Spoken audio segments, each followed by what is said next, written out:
fair, but you don't believe in doing your share.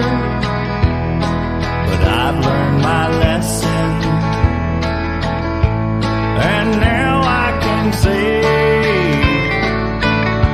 the white guilt in my heart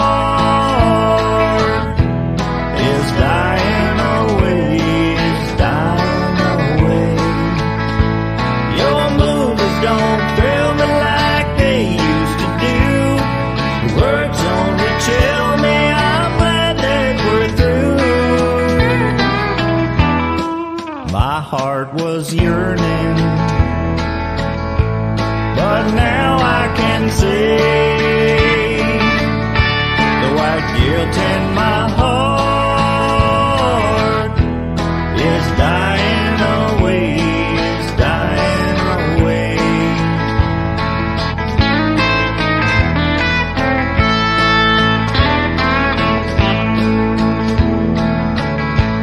You fooled me a while, you thought you were wise, you even believed I fell for your lies, but the tricks turned on you. Now gladly I say the white guilt in my heart is dying away, is dying away. Your movies don't thrill me like they used to do. Your words only chill me, I'm glad that we're through. My heart was once yearning, but now I can say the white guilt in my heart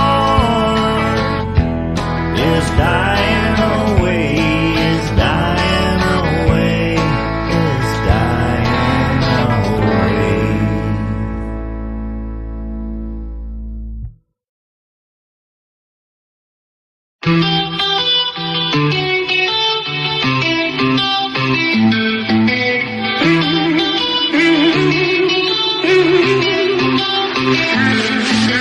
I never hate my race, but until recently I didn't know history class was jacked completely. Found my new family with the team going free. My old family doesn't understand me, cause I am so pro-white. No coke, no Sprite, I am rolling with the bubbly, gonna be more white. I saw them twist history right before my very eyes. Insurrection Day, it's in the book and it's all lies. But now I am alive and well to tell it. But will generations down the line be able to sell it? I've always been a thinker on the search for both sides, but they label me an outcast and they cannot tell me why. Guess I'm just a black sheep, white boy who doesn't hesitate to make a lot of fucking noise. I'm the black sheep, white boy, and I wouldn't change a thing if I ever had the choice. Cause the red's the color I bleed. Yes, we all do bleed red. I have to protect my family. So I love my people. Why does affirmative action make them not hire me? Even in the countries where I'm the minority. Is my race just that awesome and no other could compete? Is that what the anti-whites are trying to tell me? Why am I always seen as such a threat? To the point they wanna strip me down till there's nothing left. Old friends from high school, man, I haven't kept one, but I got a new crew and it's where I belong. Cause if you ain't going free, you ain't rolling with me. And there are even anti-whites in my own family, but I am the one who's comfortable with myself. I try to save them from the hate so wildly raising hell. Cause I'm the black sheep, white boy who doesn't hesitate to make a lot of fucking noise. I'm the black sheep, white boy, and I wouldn't change a thing if I ever had the choice. Cause the red's the color I bleed. Yes, we all do bleed red. I have to protect my family. So I heard that Scotland has 2 too white? Is Nigeria too black? Don't get your panties in a bunch, cause I have the right to ask. See, I'm the black sheep, cause I call it hypocrisy. And the media will give you emotions, but they will not give you honesty. Yeah, you have your feelings, but I have the crime rate. And I'ma shoot to kill if there's a danger my way. So I do not blame the cops, just the ones who are cowards, who hesitate to pull the trigger unless it is one of ours. Cause he's a black sheep, white boy who doesn't hesitate to make a lot of fucking noise. I'm the black sheep, white boy, and I wouldn't change a thing if I ever had the choice. Cause the red's the color I bleed. Yes, we all do bleed red. I have to protect my family, so I put my people to death.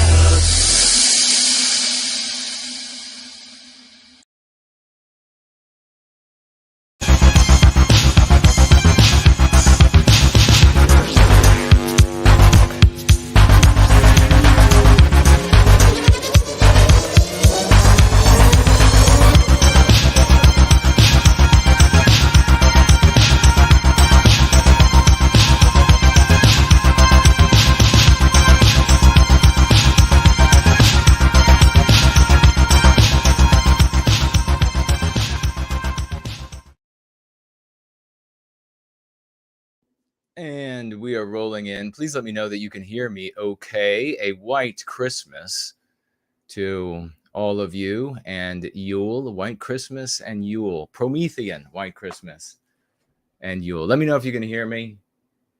It was a little bit of a mix-up on the audio, but I believe it's correct now. I believe it's fixed. So let's make sure over here everything is good. All right.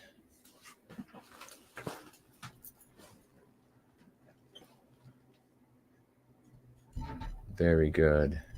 Seems to be working. And what are you all saying? Sound is great. Jay Bishop, thank you very much. We're going to start off here by me looking at my notes. Get rid of that banner. And we're going to get into a glorious time rolling in together. But we're going to start off here. I'm going to look at my notes and briefly talk about one of the most ugly and regular pastimes of the white sympathetic sphere: subversive sectarianizing. One of my first experiences with subversive sectarianizing was with a group that I would travel down to Richmond to attend. There were about 30 of us in the group. There was a vainglorious, pushy girl boss, officious woman who wanted more and more attention for herself. And she decided, as a consequence, to begin sowing lies with whispers. And she concern-trolled the hell out of everything and everyone in leadership. In no time, the group was split in half. Her new group died pretty quickly, though, because it was filled with all the leftover whispers and second-guessing and backstabbing energies.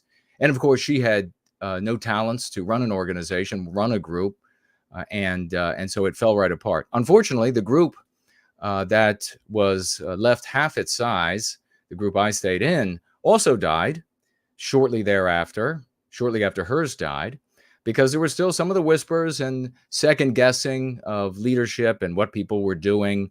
There was also, though, a sense of ennui because of what had happened. We had went from being a pretty small group to an even smaller group, and that killed morale. And so the group finally died. This is a regular pastime in the white sympathetic sphere, as I say, and we here in White Wellbeing are not immune to subversive sectarianizing. And in fact, we've seen it several times over the past 5, 6, 7 years since we've been online and streaming. So I'm going to lay bare tonight some subversive sectarianizing efforts that have been afoot within the White Wellbeing community for quite a few months now. The tools of these subversives have been exclusive chat groups, concern trolling, deceptive reasoning, no evidence for the false claims so that no evidence could be examined, repetition, and peer pressure. These subversives favored a two-on-one approach and would often isolate targeted white well-being community members for conversations with the two subversives. Naturally, these subversives promised to make a go-free community without Jason Kuna, which of course would be much better and would include better concepts such as racial enemies, total war, and of course, J-spurging, which they assured everyone would get them back in the good graces of all the antags in the white sympathetic sphere, such as Nazi tards, cravens, J-spurgs, tough-talking Fed posters, and similar ne'er-do-wells. By necessity, these subversives have to have been very close to white well-being or formally in the community. The most aggressive of these subversives is Axis Mundi, but he is followed by Anders and Chuck Hammer, a promoter of the Goyim Defense League, if you can believe that. None of these people have any history of successfully running any organizations. Their so-called exclusive chats are called the Sylvan Chat and the Ancestral Religions Chat. New subversive chat groups and online persona identities will be created in the future, now that these have been exposed. If you find that you are invited to a chat group that is entirely or largely composed of white well-being activities, but it is not one of our official chat groups, you are likely in a subversive chat group. If in that chat group or elsewhere, you are approached by someone engaging in any of the aforementioned or similar subversive arguments, you are likely speaking with a subversive, not a friend, not a concerned friend, a subversive. As I am judicious, empathetic, and forgiving, I want you to know that if you have been bamboozled into moving away from white well-being in your thoughts or deeds, or even leaving the community, I want you to know that you are welcome to return to our white positive community by giving your testimony about how you were tricked and misled by people you will name in your testimony, and by great demonstrations of service to white well-being moving forward, demonstrating with your deeds that you are contrite and can be trusted again. Lastly, if anyone approaches any of you using any of the aforementioned tactics, please let others know and let me know. If you have already been approached, I am interested in speaking with you and would like to know what you have to share. Remember, this is the Go Free Kung Fu Dojo, and your participation is very much like joining your local brick and mortar Kung Fu Dojo or Bikram Hot Yoga, or Reformer Pilates Studio. If people don't like Go Free Kung Fu, they can leave. Similarly, if you don't like Bikram Yoga or Reformer Pilates, you simply leave. You don't complain that they aren't doing other types of Pilates or other types of yoga. You just leave. Unlike the cultist antags, we won't follow you if you leave. We won't assassinate your online or real persona by claiming you're a drug dealer or rapist or Jew or Fed just because you won't do things our way. That's what the cultist antags do. We won't follow you into your community chats to threaten that if you don't do everything our way, we will label you a cult. That's what the cultist and tags do. Quote, blame it all on the Jews, or you are a Jasonite. Say we have racial enemies, or we'll claim you're beholden to go-free orthodoxy. You're a go-free dogmatist. Close quote. That's like saying you are a reformer Pilates dogmatist because you won't teach mat or classic Pilates at your reformer Pilates studio. Anyone talking like this is not a friend of white well-being and obviously is unhappy with the massive victories we have had, are having, and will continue to have in changing the conversation about our victimization to favor us. They are no friend of yours. And with 10 seconds, we'll be right back.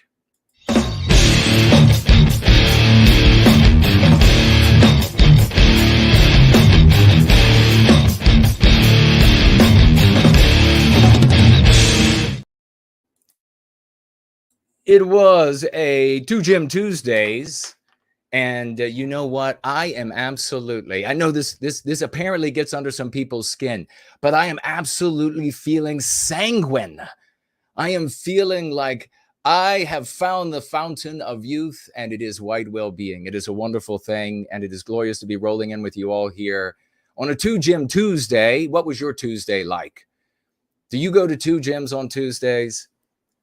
Are you eating right? Are you having plenty of water? And most importantly, are you going free? Are you treating the mean pathogens in your head?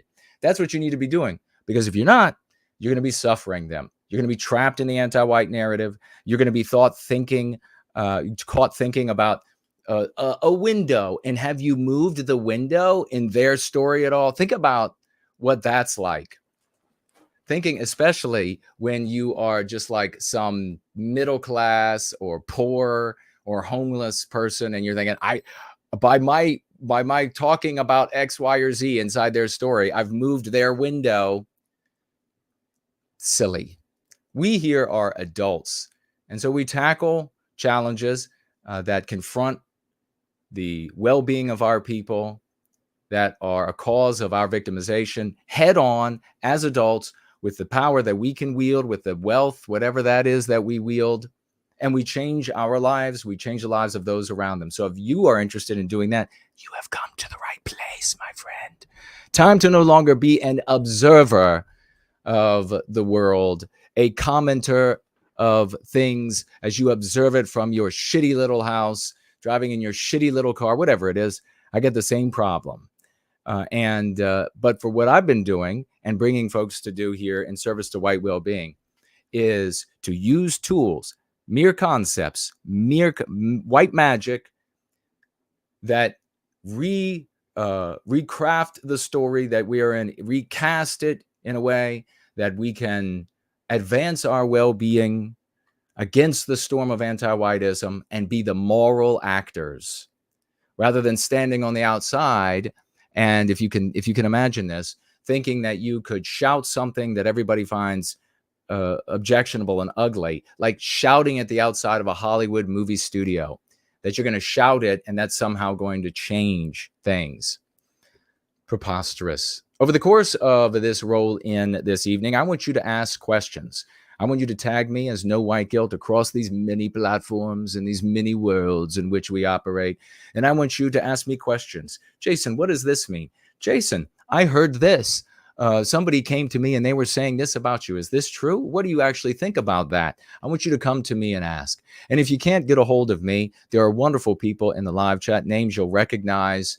Obviously for Null and Franklin, and you'll see people like Brandt, and you'll see people like Yiz, and you'll see people like Biospirit of the West, and many, many others that know well what is going on here, and they can assist you as well with your questions.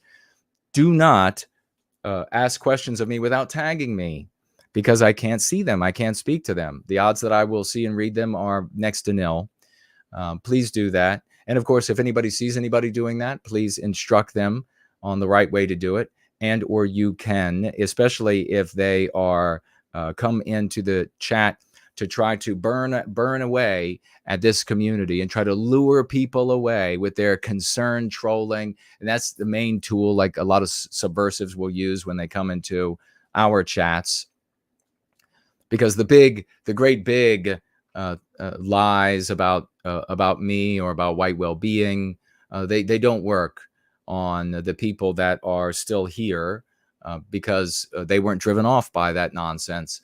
And so they subversives opt for things like concern trolling, and want to be aware of that. So if people show up and they're concern trolling in the live chat, or in other ways pouring wormwood on the good work that we're doing here, the great work that we're doing, tag me and tell me that whoever the person is in the live chat, they're speaking negatively, they're challenging Go Free to the community rather than to you.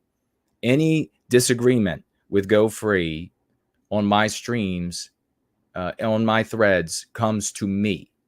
It is not, they are not cases that are permitted to be made to the community. Anybody wanting to do that has immediately outed themselves as a subversive. And it's a very ugly thing, a very ugly thing. We are not going to allow anyone to get in our way of the recapture of our destiny. We're doing too many wonderful things. Imagine seeing a group doing this much good for white well-being and then thinking, well, they're not doing it my way, so I'm going to go burn them down. I mean, talk about what you're outing yourself as. You may also financially gift over the course of this gathering. You could do so on Entropy. It's up and running. Let me just make sure. Yes, it is up and running. So you can do so on Entropy. You can do so on Odyssey in their cryptocurrency or cash. DLive in their cryptocurrency, Cash App in cash or cryptocurrencies. And then subscribe. I'll take a look at all of those over the course of our roll in here today. We're going to talk about, are we looking at a Terra Patsy house that blew up? Or was this an attempt to murder yours truly? This was very close to where I heard it. A house blowing up. What a thing. We're going to take a look at that story. We're going to take a look at the federal lands that some in and state lands used for parks and wild reserves. There are some elected representatives who are trying to put their foot down and say, we see where this is going. You're not going to be building these shanty cities on these wonderful parks.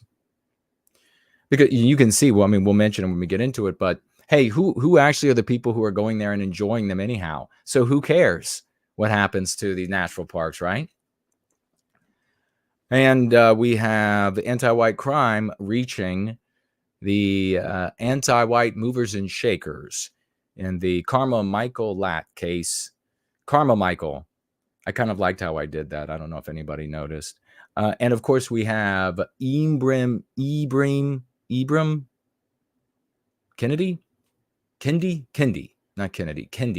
who is out there with Whiteness, Netflix, what was it, a first viewing or something of a movie he made, and revealing more about Whiteness. Whiteness is theirs. It's not ours. It's not what we produce. It's what they want to label what we produce. And that is where the great evil of the anti-whiteism can be revealed for yourself, for friends, for family, for strangers online, so that we can get people talking. We need memes that say that whiteness is anti-whiteism, so that people can learn this is not what we produce. I would get a shot to prevent whiteness. So it's great to see everybody here. There's the great Franklin. There's the great Fornull. There's the great Sinkoi. White Wolf is with us. Cool Papa J Magic. Helios Abbott.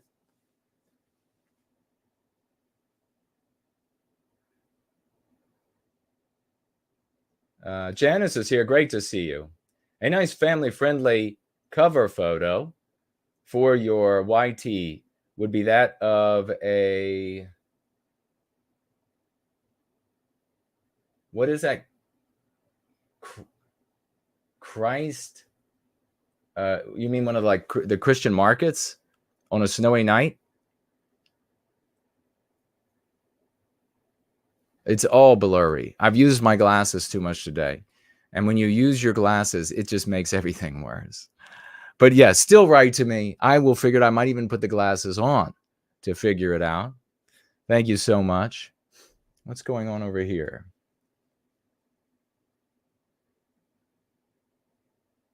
Okay, very good. Everything is okay. We're here for a Promethean white Christmas and Yule. Wonderful to see you all. Misty is here. Great to see you. A great champion. Harold's cat is here. Janice says, yes, they're popular in Germany. Lady Anglo, hello and welcome. Great to see you. I would love to go over to Germany and see these Christmas markets. Archangel is here. Says he's just beginning a proper push, pull, legs routine and a massing diet. Fantastic. Yeah, let us know how that goes. Are you doing hip sled? Are you doing squat? Are you doing hack squat? What are you doing? Amandy is here. Hello and welcome. Amandy Joe. Red Dog. The White Baron is with us tonight. Honored us with his presence. Great to see you, brother. Promethean Kitchen is here. Came out of the kitchen. Should I leave the ancestral religions? Because I thought it was one of ours. Because it was run by Mundi. It is not one of our chats. So that is up to you. And obviously you haven't seen the rhetoric that would have, I'm sure, driven you off in the chat. But if you had seen it, then you probably would not be asking the question. So, but it's up to you. Spud is here. Great to see you. Who else is with us tonight?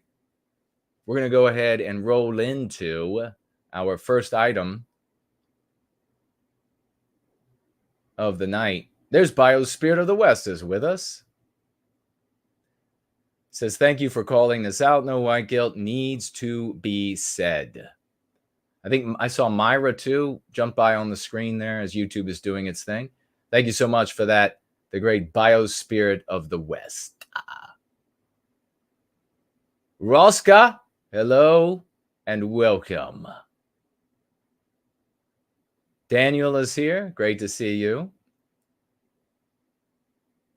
And I thought I saw somebody else, but Unacceptable Living in Left Field is here. Welcome to you. Scott is here. Ben is here.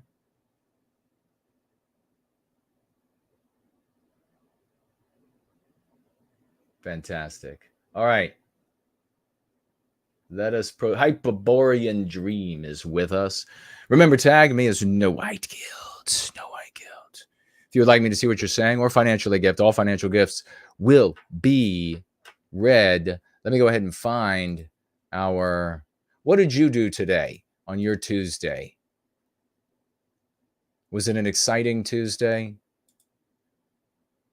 Oh, here's a tip that I will give folks if you don't already do this. I was headed down the highway and I did not have the time to stop and hang out anywhere. So when I saw a white woman broke down on the side of the road, I thought, I gotta stop and help. But then I thought, oh my God, there's not even, I'm already racing down the road. So what I like to do is immediately call the police. If you don't have time to stop, or if you are a lady and you see someone on the side of the road, maybe one of our brothers or sisters that could or should be helped, and you're not going to be able to stop and yield any sort of real aid, change a tire or anything of that nature. Maybe it's just going to make it doubly dangerous by you stopping there. just pick up the phone and call. All you'll need for information wise is the road you're on and the direction of travel, if you know the compass direction. And if you don't, then the next road that you come upon. That's all you need to know. There'll be a road close enough so that even if you're going the other direction, it won't really matter. And you can just ask your phone while you're driving for the non-emergency number, if it is like a county road, or if it is a larger road, like a highway, ask for the state police number. You click the button, it calls, and they have somebody there instantaneously. And then you're effectively rendering aid in a much safer way than you could if you got out of the vehicle. Now, if you are back like on some desolate country road, then I don't know. I mean, depending upon the circumstance. I remember I broke so many times. I've broken down. I guarantee you I've broken down more times than you. I promise that. And I drove way out, and I was way out in the country. And in my car, you know, I knew this is not the best decision right now to drive way out into the country, but she had legs to heaven. Okay. That's all I'll say. She had legs to heaven. And so I was driving. They went all the way up to heaven, and I was driving. And so I was just going, and I was way out in the country. And of course the damn thing breaks down. So I get over on this little, like nothing of a road, and the sun is setting, and I realize I haven't seen anybody else out here. I mean, it's empty, and there aren't any lights. There are like random houses, like really far apart, and there aren't any lights. So, and it was cloudy, which means no stars, no starlight, no moonlight, which means it's going to be pitch black, and no cell phone either. I didn't have a cell phone. So I was in trouble, but fortunately, I got out of the car, opened up the hood. I mean, in like a blink of an eye, it was pitch black. And I had this anemic flashlight. You know, this is like, if I were to do stand-up comedy, I would include bits about being working middle class, because the vehicles you own are all used junk that you have to constantly work on. So what does this mean about your trunk? Is there anybody else out there that was like poor to middle class range, working family, blue collar? What does that trunk look like? A king auto garage is what it looks like. So it's just like, pop that baby open. I got tools. I got flares. I got, like sleeping bags. I've got, it could be the middle of summer and 95 degrees outside, and I have thermal underwear to put on in the trunk. I mean, it's everything, because you have to bring this with you. People with money and they're able to go get new cars all the time, nice cars, new cars all the time. And, it's always under like the dealer warranty, and you could bring this puppy right in, and they're just like polishing it up. Their cars can be spotless, nothing in them. Like the trunk is empty, nothing. It's just the spare in there. When I would see the insides of their cars, like when I was a kid growing up, and I would see the inside of the trunk of a friend whose family had money, and my first thought was, what happened to everything? Where are all the tools? Where are the toolboxes? Where are the spark plugs? Where are the antifreeze jugs? I mean, who else drove forever with antifreeze jugs of antifreeze in the car? How about stop leak for your antifreeze? Stop leak for the gaskets going bad and the oil coming out. Who else knows these tricks very well? Who else is poor, middle class, working blue collar, You know what it's like back there. You know what it's like back there. You have like a shim and a shiv, extra ammo, and what else do you have back there? It's everything you can possibly imagine that you could potentially need for apocalyptic scenario with your vehicle, because it just happens so often. And so that's you got it. You have like 17 days worth of MREs. But the one thing that I really needed that night was like a really bright flat. I don't know why. I never put a lot of weight. I had a compass, but not a lot of weight on a flashlight, on a really bright flashlight. I don't know why that is. So I did. I always had like this anemic. I even had a flashlight that you could wind up for electricity, so that the batteries, it wouldn't even. I had the flashlight that was anemic. I had the wind up flashlight, which was also anemic, and which was really irritating because I kept having to wind the thing. You know, how are you going to work with that thing, right? And God dang, it's just unreal. Or jugs of oil, quarts of oil, of course, always quarts of oil. Spark plugs, spark plug gapper, funnels for power steering fluid, extra power steering fluid. All this shit is like bleeding out of the car regularly. It's like it's gone through a war zone. You're already in Mad Max. So many of us are already prepared for surviving the apocalypse. We're already there. We're not even going to notice anything has changed. All of these people with their nice, clean, like trunk has nothing in it. They don't have to carry anything mechanical with them. They're going to be in trouble, because they're going to want to head on over to the dealership, and there ain't going to be no dealership. It's just going to be us. That ridiculous pump that you plug into your lighter that's supposed to pump up your tires and is total like half-ass, that's in there. How about those cans that you hook into the tire to inflate a punctured tire, and it's got that goo inside of it that will supposedly fill the puncture enough that you'll drive? But this is better. The tire repair kit. I was a beast with that thing. Let me tell you how many times I got down there and plugged that bitch right up. That's not even legal to do. They made that illegal because too many country boys like myself were like, buy a new tire? I don't think so. With what? I'd have to go in there with a gun to get a new tire. So pull that thing off, repair that hole in the tire, pull whatever it is out, fill that thing up, and pump it up and roll. But on this night, I had just this anemic flashlight. Fortunately, I think it was the thermostat that was malfunctioning. And it wasn't, I think that's what it was. It wasn't opening.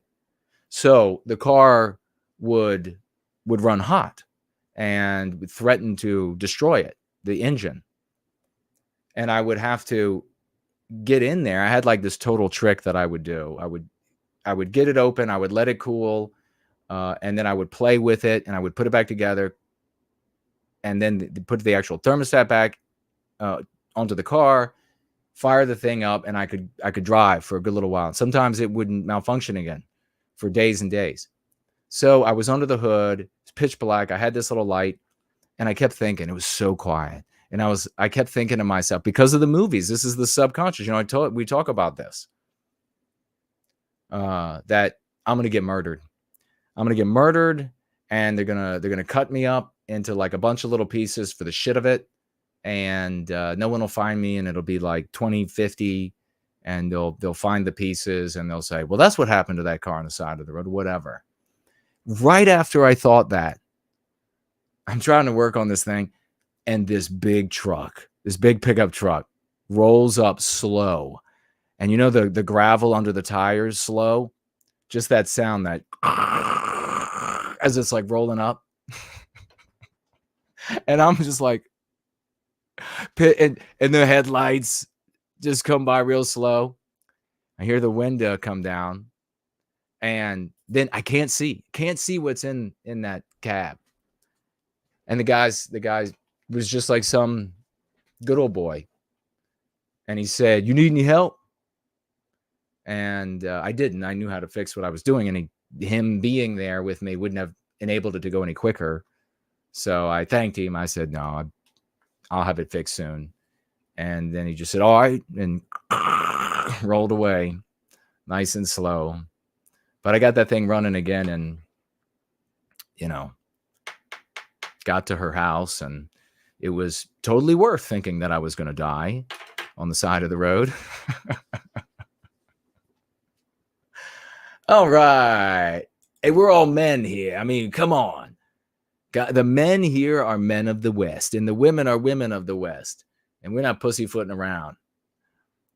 So let's pull up this house blows up here. Suspect who shot at police from Virginia home that exploded is dead. No shit, really? Authorities say. Oh, thank you. You don't say. Really? The whole fucking house blew up.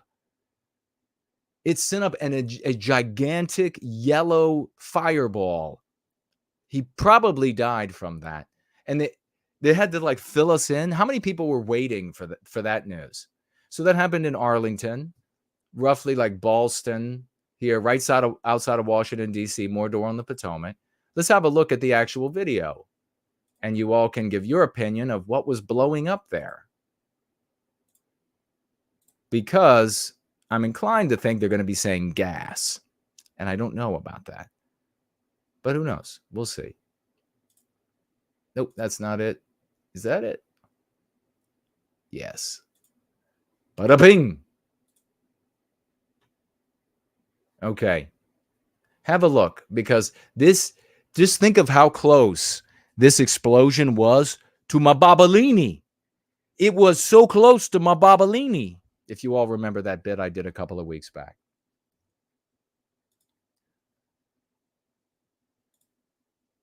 Or is there sound?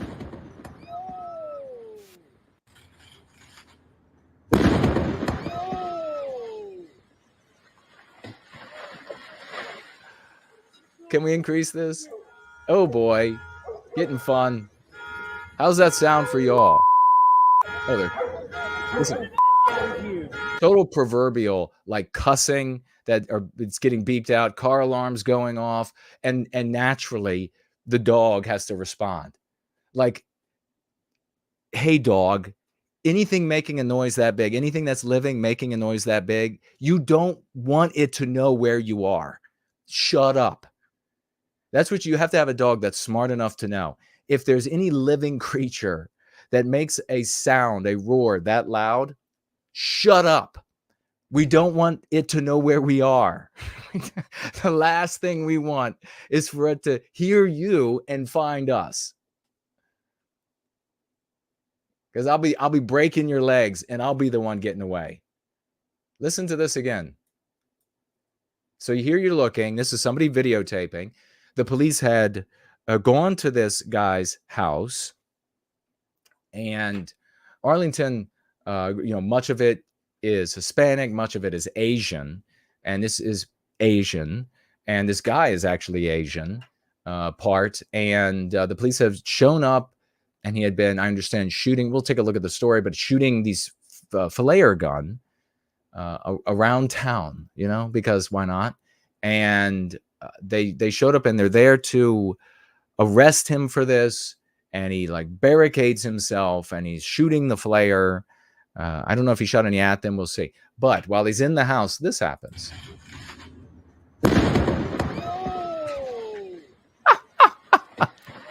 Wow. Wow. Whoa.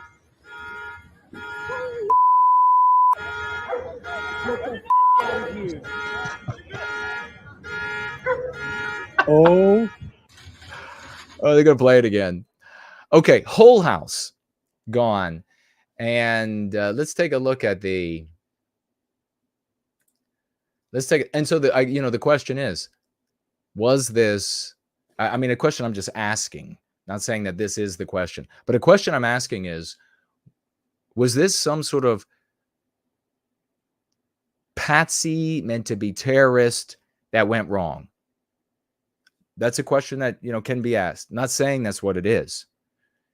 I understand that gas explosions are more blue and red, and this was very yellow. So it's a curious explosion, to say the least.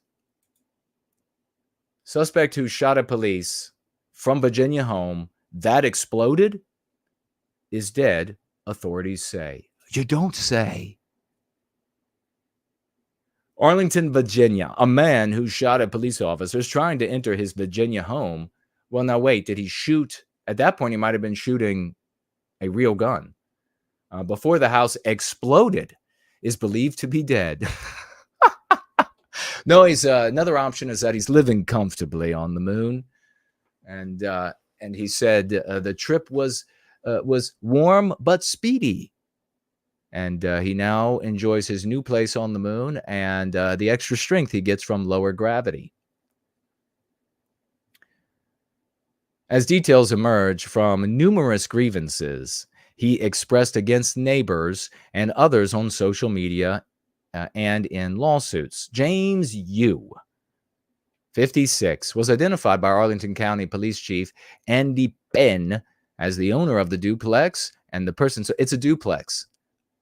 I wonder if the other people were home. God, if they were, are we waiting for the police to tell us that they believe that they're deceased? I mean, it's getting, it really is getting South Africa here, isn't it? Can you feel the temperature? I feel it shifting. It's really getting South Africa in here. Because the simplest, the most elementary, abecedarian conclusions now have to be brought to us by the highest positions. And it's only to the degree that they can tell us they believe this is the case. I mean, do you remember at school when you had all of these TARDISes around you? And the TARDISes didn't have answers to anything. So now the TARDISes are in charge of everything. And since they don't have the answers, naturally they're going to come to the conclusion that they believe James Yu perished in the entire fireball house explosion. They believe he died. Did you see him like cartoon style shooting across the screen when this thing blew up? I mean, maybe that's what happened. Maybe he was just like, you, saying his last name the whole way. You just went by my house. Holy shit. I better call the chief of police over there. Penn is the owner of the duplex and the person who fired a flare-type gun from inside the house more than 30 times. We live in banana, just increasing. Arlington? Do you know Arlington used to be 100% white? Do you know that? There was a segment of Arlington in the lives of people still alive today, a tiny little segment where white people built homes and a high school for black people. And that's where the black people lived. The rest of Arlington was white. Now it's just like you got James Hughes riding on mopeds, firing flare guns as he rides around town screaming his last name. You! There he goes again.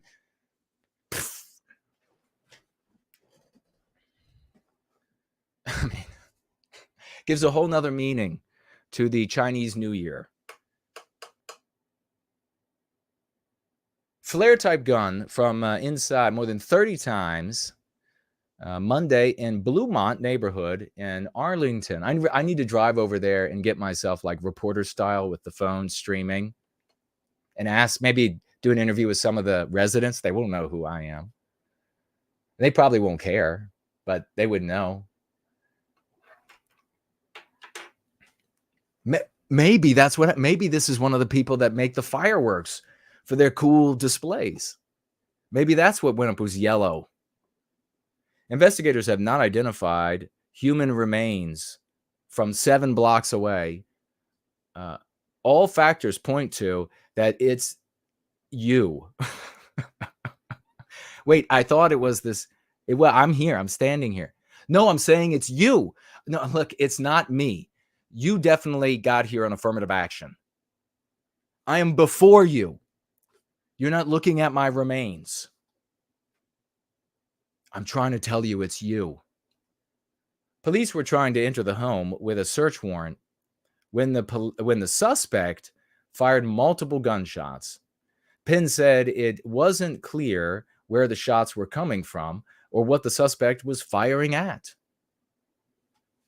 That's the thing about crazy people, is that they're not really crazy. They're just celebrating every single second like it's New Year's. Think about how you act or how you have acted on New Year's. Doesn't everybody start screaming their heads off? You go to like Times Square, you go to these places. You go to the New York of the South, which is like every single southern city now, and it reaches midnight and everybody's like, woo, and they got their little noisemakers and everything. Crazy people are just doing that every second of the day. Just accept it. Just accept that they're happy. Stop getting down on their happiness. Stop trying to smother their happiness with all of your Western civilization. Penn said the communications were not successful. No shit. Wouldn't it be great if there was a reporter who actually, like a news source that actually talked like that? Here you have the chief of police. He's like, well, the communications were not successful. No shit, dumbass. No shit, Sherlock. Maybe that's how you ended up in charge of the police. And he was not particularly cooperative.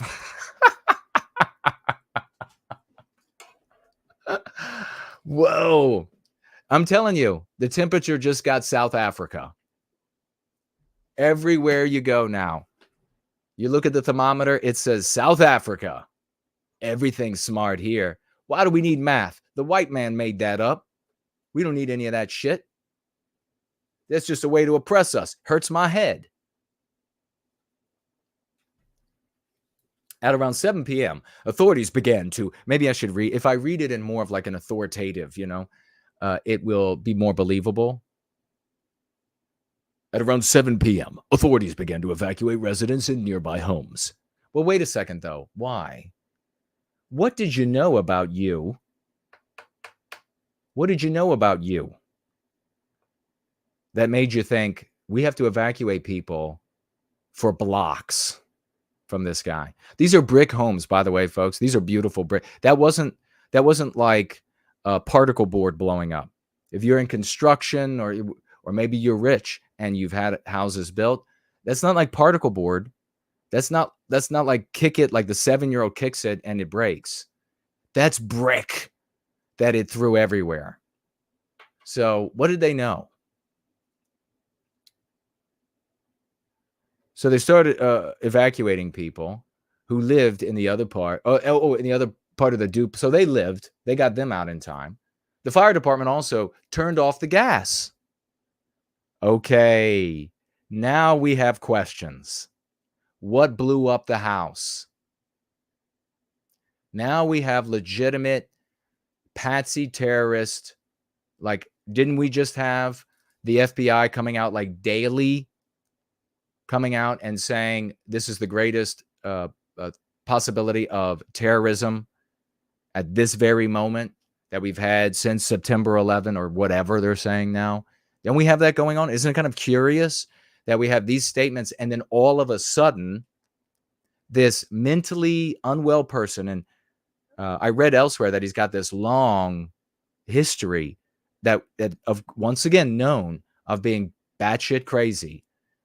That this batshit crazy guy that's under, I guess, observation by this, they would, right? Because they're supposed to do that.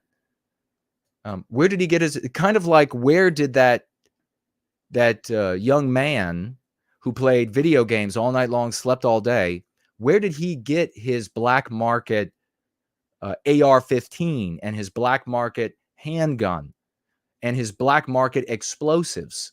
Where did he get those things, right? That's a question I would like to have the answers to. Where did you get your explosives? I don't mean you as in you, but I mean you as in you. Where did those explosives come from? Something blew up, and it wasn't gas, apparently. And I didn't even know that they said the fire department had turned off the gas. Maybe we have some folks in the community that can give us a little bit more insight. And maybe you work on hot water heaters, maybe whatever, your construction, But throughout my life, I've understood that gas burns blue because it burns fast and hot. And when there are gas leak explosions, they are bluish red, more red, but blue. We saw a lot of yellow, orange in this explosion. I don't know what that was. Did you know how to hook all of the flares together and get them to go off all at once, and that's what it was? I mean, confess right now. Did you know? I don't know if he knew. I don't know. And pardon me for the confusion. Like some of you right now are like, we're dumping the garage. Everything in the garage goes. Everything in the garage. Everything in the garage. The gas for the lawnmower goes. Get it out of here. I don't think he was talking to you. He said you. Police said 3 officers received minor injuries. Thank God. But no one was taken to the hospital. About 10 houses were damaged. 10 in the blast. And some neighbors were receiving shelter and housing assistance. Arlington, and it's going to be interesting too. I'd be willing to bet that some of those neighbors whose homes aren't damaged are still going to be kept from their homes until everything is just cleaned up just right. You know what I mean? I don't know for sure. I'm just asking questions. I don't have evidence to the contrary. It's something we're pondering here and having a few laughs about. Let's see if we have any more deep insight from these affirmative action hirees. The suspect contacted the FBI repeatedly, made concerning social media posts. You allegedly made, quote, concerning social media posts. And that same guy is just like, okay, the garage and then all of our accounts. We're deleting everything. That authorities said they are investigating. He had publicly posted grievances against multiple people in his life, including on LinkedIn, where he recently posted paranoid rants about his neighbors and a former co-worker. I've met people, and this is why we have to be so in the white sympathetic sphere. If you meet people and they are at all thinking that there are signals in society to them, run your fucking ass off. They are batshit crazy. Don't wait. Don't say, well, at least they agree with me on this, and maybe we can make the relationship work. Fucking run. If they're talking about signals aimed at them or people looking at them weird out in society, get away from them. Like, I think, the guy picking up the leaves in the park across, he was really watching me all day. He'd be like, okay, we're not going to have any more meetings, and don't ever call me again. Don't ever try to find us. We're going to leave you on the side of the road with a briefcase and a Dear John letter, and that'll be the end of this. The suspect also filed 4 lawsuits between 2018 and 2020 against his ex-wife, younger sister, a moving company, and the New York Supreme Court. It's kind of a curious toss in there, isn't it? It's like at the end there, it should be like the New York Supreme Court and the local pet shop. The Associated Press reported each was dismissed, and some were described by judges as convoluted or confused. Those would be the euphemisms for the madness of you. In a 163-page federal lawsuit filed in 2018 against Yu's wife, younger sister, and a hospital, Yu said he was committed against his will. Committed to what? You using a flare gun flagrantly in town? I think we've had enough of this story, although it's kind of funny. I found it amusing. It was loud. Had him put into a, why is, take all this away. Let's just say he wasn't a potential terrorist patsy. He wasn't going to be the guy that anti-whites would have used to kill Donald Trump. Right? He wasn't going to be that guy, and it just went wrong. It got sideways. The program got sideways. Let's just say he's crazy. Well, he's in the streets because of white erasure, because of anti-whiteism. You see how this works? He could have killed you as well as you because of anti-whiteism. He could have blinded you as well as you with a flare gun, shooting you right in the face because of anti-whiteism, because of white erasure. The norms and expectations, laws and codes and traditions are all being white erased because every argument in Western civilization is based in retributive justice against Western kind. That's how anti-whiteism can be applied to mathematics. That's how it is applied in science. That's how it is applied in every single field. And because that argument is driven by the anti-white immoral imperative, which is the social morality of the West today as a consequence of the anti-white narrative, that argument, those arguments, that constellation that are derivative always win. That's why one of the keys to undermining our victimization is the white positive moral imperative that white people and non-white people and whatever religion, they can all apply against anti-whites, which will force anti-whites to either admit that they are anti-white and they do intend to be immoral and to victimize white people and to destroy Western civilization. And in which case, when they do that, actually both outcomes are the same. When they do that, they then are revealed for the weakness of the rest of their arguments. Or they back away from it, the immoral position, and then you can have an argument, their weak arguments, on the merits of those arguments. Is it good to not put totally batshit crazy people in institutions? Is that something we want? Do we want them to be? Do we want to tell normal society? Because remember this, folks, anti-whiteism, it doesn't have a plan that says, here we are today, and we want to get to 50 steps away. That thinking is typical midwit or uber midwit thinking. That is this notion that there is a beginning to the story and an end to the story. There is no beginning and end to the story. It is continuous. There is no plan now to get to 50 steps later. Anti-whiteism plan to go from where we are and victimize white people right now and Western civilization with what they can do right now. When conspiracy theorists and etc. and people who are just, quite frankly, nowhere remotely close to my IQ, when they come to you and they say, well, look, I can say, here we are today with this thing happened. And then I can say, well, look, we can take these chains and these things all seem to be related. And so obviously, this was one big program. All they're doing is painting a target around a series of actions that achieve a goal, every single one of them, for an anti-white. Do you understand?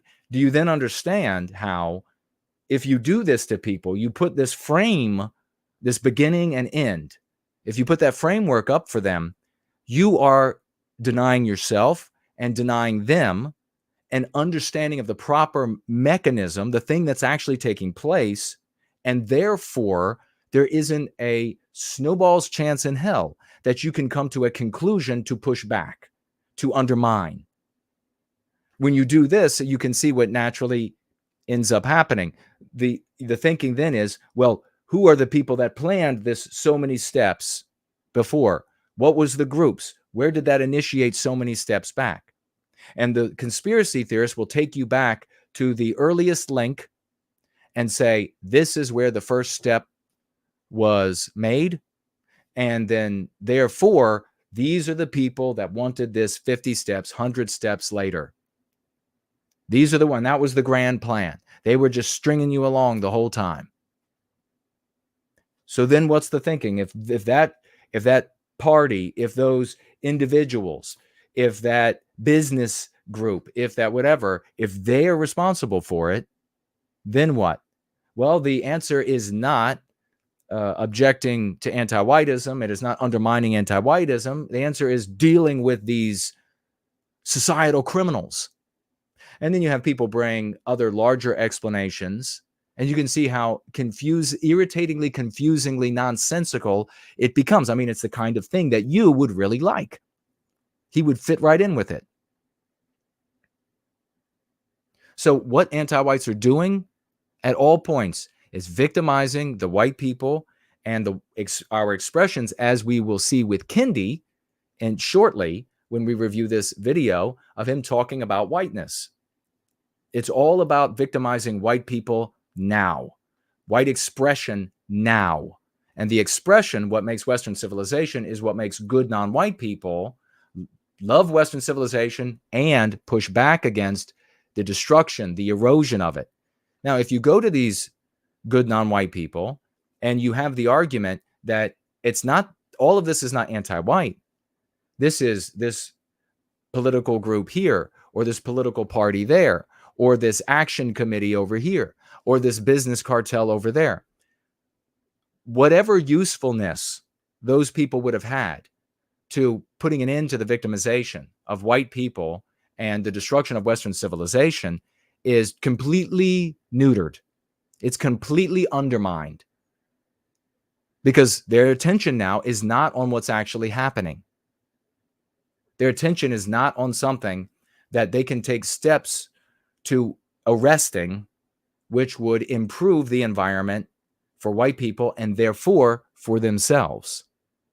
And we've already demonstrated that non-white people are capable of seeing, indeed, this is about victimizing white people. And if white people will simply say it ourselves, these non-white people will be able to side with us. The ones who are able to see that it's victimizing white people and are eager to object to that victimization and the destruction of the West that they celebrate and love as well. If you don't do that, if you want to pussyfoot, if you want to say, well, they're non-white, and so I don't want to bring in the fact, I feel kind of uncomfortable. It's like, it's so many white people, I'm so sick of it. It's like they'll go to like a dinner, and we will seriously suffer through a dinner so that we don't make the host and hostess feel embarrassed. Or I mean, you all, how many stories? Our whole lives. We'll ride in cars with people and we're like, I don't want them to know that I'm really uncomfortable with the music, or I'm really uncomfortable with the temperature in the car, because I don't want to make them feel embarrassed. That's what white people are doing in our heads. So we end up looking at non-white people and saying, we don't want to bring up the fact that it's us being victimized, because it seems like we're being selfish and focusing on ourselves. And that's kind of been said to be immoral, and they're important. And it seems like I'm taking importance away from them. So maybe I shouldn't say, fuck that. I don't have any problem telling non-white people, none. And not a single, I don't have non-white people say to me, well, that was very impolite of you. I wouldn't give a shit if they did. I feel the exact same sensation as you all do. Oh, maybe I shouldn't mention this. And then I mention it. Do you know why? Because do you know what bravery is? Bravery is when you are scared as shit and you do it. Somebody who does something for which they feel no fear is not brave. Even if onlookers, to them, it appeared to be brave. It's completely different. So you feel uncomfortable with doing it? Do it anyhow. You could be polite. This is about destroying my people and what we create. And those that body, that entity of individuals objecting to anti-whiteism will be infinitely powerful and not in any way, shape, or form have similar multiracial outcomes. It's funny that people who will try to undermine me and undermine Team White Wellbeing, they'll say, many of these, of course, are Nazi tards, just ever-going J-Spurgs. They'll say, oh, well, Jason allows non-white people to object to anti-whiteism too. Obviously, he's working for the yous of the world. That's what he's obviously doing. Or he is one, or whatever. Meanwhile, they have no problem. I've known these people. I've known these people, friends. They've got no problem turning right around in an argument when they're trying to convince somebody that the Third Reich, they're trying to, and it never works, but they're trying to convince somebody that the Third Reich was really a good thing because there were Indian Nazis that the Nazi leadership sided with, and there were Arab Nazis that the Nazi leadership sided. Have you heard this? You're like, are you kidding me? Everyone in society can see how transparent this is, except for these people. Because, I don't know, they've been drinking poison or whatever. They've been just, their head under the most fluoridated, fluorine, fluoride, whatever else is in the water, and they've just been chugging it. So they don't realize that everybody around them can see that it's ridiculous. As though you're going to rehabilitate somebody's understanding of Nazi Germany by saying, don't you know that I can show you pictures of Arab Nazis. They've written like long articles. Saddam Hussein's father was a Nazi, SS. So therefore, really? So those are the same people that will say, oh, you can't have Jason, if he invites non-white people to oppose anti-whiteism, something that is true and is real and is focused on us and our expression, just endeavoring to undermine me. I would have loved if you would have visited them. I mean, not you, but you.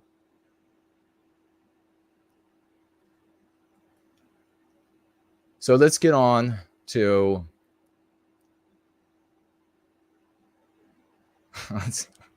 let's get on to something else. What are we going to look at? Oh, quickly, we'll take a look at this federal lands thing. Boom! The place blows up. I'll see what y'all are saying, too.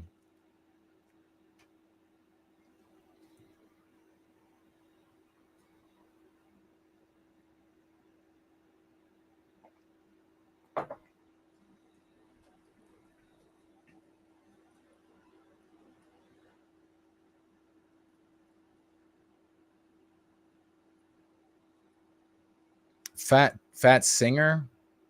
What fat singer? Yeah, they're all U-spurging out there. James U, that is. God, if we had the money, we could make hilarious, like, video shorts. He sits down at the counter. He sits down at the bar. Name is you. Me? No, you. Me? You. James you. You want to buy a flare gun? You got any flare guns for sale? Welcome to America. How did that song go? Oh my gosh, what was that guy's name too? Something roads. Need them to get anywhere from the transcontinental overload. Just climb behind the wheel. How does it feel when there's no destination that's too far? What are the words again? You might find out who you are. Ow! Living in America. Eye to eye. Station to station. living. Hold on, I got to beat my wife, he says. Ow, hit me. What? What was that?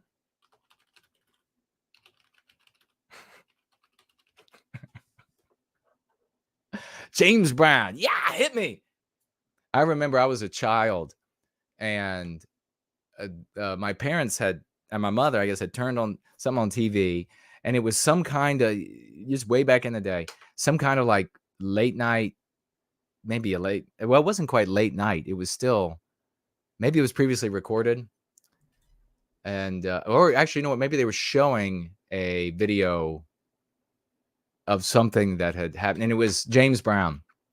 And I remember it came out, and I didn't like, the way he sounded, but I thought it was hilarious how he kept coming out, and he would be like sweat pouring down him, and he had that wig on. He was kind of a badass. All right. We got to just give James Brown. He was kind of a badass, and sweat like pouring down. And then some guy would come out, and he'd have a cape, and he would throw the cape around him, and he'd be like, let's walk you off. We'll walk you off. You gotta stop, James. You're going too long. And he's like, yeah. He's got that hold of the mic. He's like, yeah. Band's still playing. And then all of a sudden he's like, throws that cape off, and he's like, yeah. And he's like, did that thing with his up on the balls of his feet. And he had like those white pimp shoes on. Holy shit.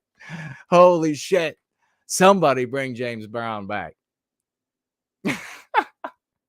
Super highways, coast to coast. You didn't know you were going to get James Brown out of a white guy tonight. Need him to get anywhere on that transcontinental overload. Just climb behind the wheel. How does it feel when there's no destination that's too far? Somewhere on the way, you might find out who you are. Ow, living in America. Eye to eye, station to station, living in America. Hand in hand across the nation. Living in America. Got to have a celebration. Bam, bam, bam, bam, bam. James Hughes back there with the flare gun. Rock my soul. Stars and Stripes catches on fire. They just keep dancing.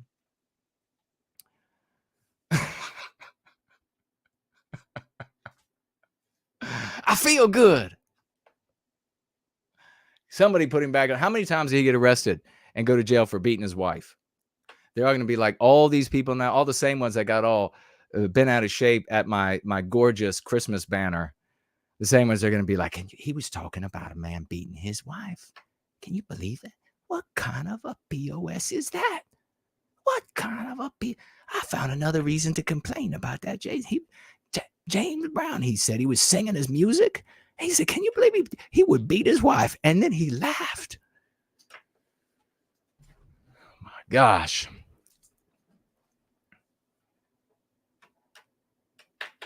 I think that Jason must be related to James Brown. Did you see how well he did that imitation? It sucked, but was somehow good. Must be in his genetics. Must have some James Brown in him. Where was he? Was he the grandfather? He was the grandfather I never knew. Because he was always beating his wife, so we could never see him. He was always in jail. Then when he was on tour, we couldn't get near him because he felt good and everybody knew it. I don't even remember what I was going to pull up. Like, what the hell? And can you see like the anti-whites, like the hardcore anti-whites trying to demonize me? That would be great. Where's that guy that has occasionally does articles? He's going to be like, white supremacist does James Brown.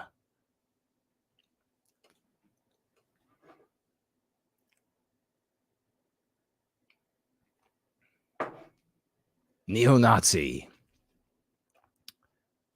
James Brown impression. Finds common cause in beating women. No, but they wouldn't be able to say that about James Brown. No, he was He was pushed to it by the white man. The white man made him do it. All right. We have 6 Democrats join House GOP to block Biden from turning federal lands into migrant camps. So how do you like that? Just when you thought that things were going to, I guess, just continue getting anti-white and worse, you find out that there seems to be a push in a number of states, according to some articles. Check it out for yourself. And at the federal level, that here they're trying to oppose, to build migrant shanty villages on your dollars on our pristine parklands. Fascinating. Now, perhaps you read they built one on a military base in New York. I believe it was New York. And they showed up, and this was a parcel of land, let us say, that is not as maybe pristine as others. And a ton of the migrants, the border crossers, when they drove them up, they got off the bus and they were like, how do you say this in Spanish? Because I think that's what they said. And they climbed right back on the bus and they're like, back down to central New York. Do it now. And they were like, sí, señor. And they just fired them buses up and they drove. Some of them stayed though, but they were like, you got to walk outside to get to the bathroom. No, we're putting up with that. I'm not joking about that. You got to walk from one building to another building because, like at a campsite, you don't have a toilet and a shower in your campsite. You got to walk to another building. And here I am, my mother, her entire childhood, dirt poor, and they had outhouses. There was no bathroom in the house. They had to leave that as little kids.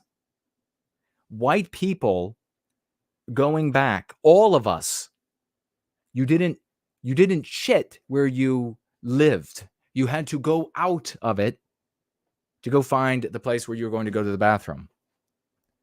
But these migrants say, absolutely not. I'm not going to have to leave the building I'm in. I mean, what do you think I am? Somebody who just came from the third world? Absolutely not. So my mother, all the way up to her adulthood, outhouses. And not like some kind of like permanent outhouse, just to be clear, that's attached to or semi-permanent, a septic field. No, the kind where you dig a hole, use it, move the outhouse, fill it in.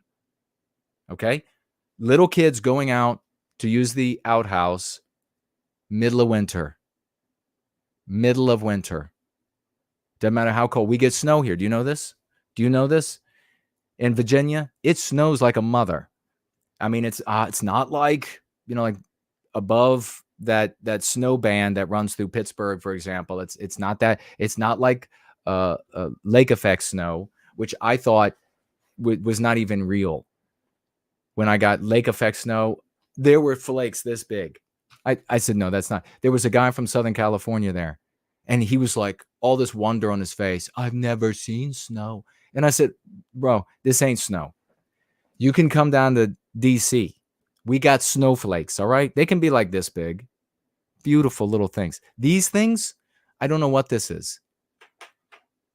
But that can happen. Here, though, we could have 4 feet of snow. We have these blizzards. We could have 4 feet of snow. We could have 1 foot of snow. We could have ice. You could have sleet. It all happens here, okay? Walking out in that to use the bathroom.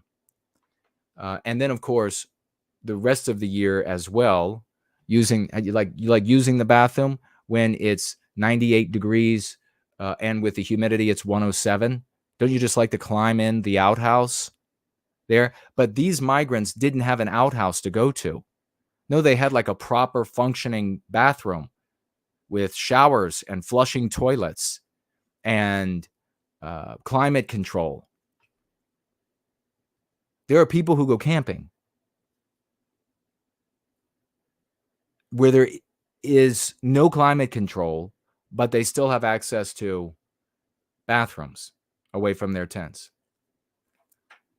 But they said no, not gonna live life that in that nasty way.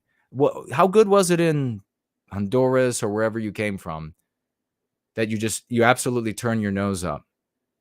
But apparently they said this in Spanish.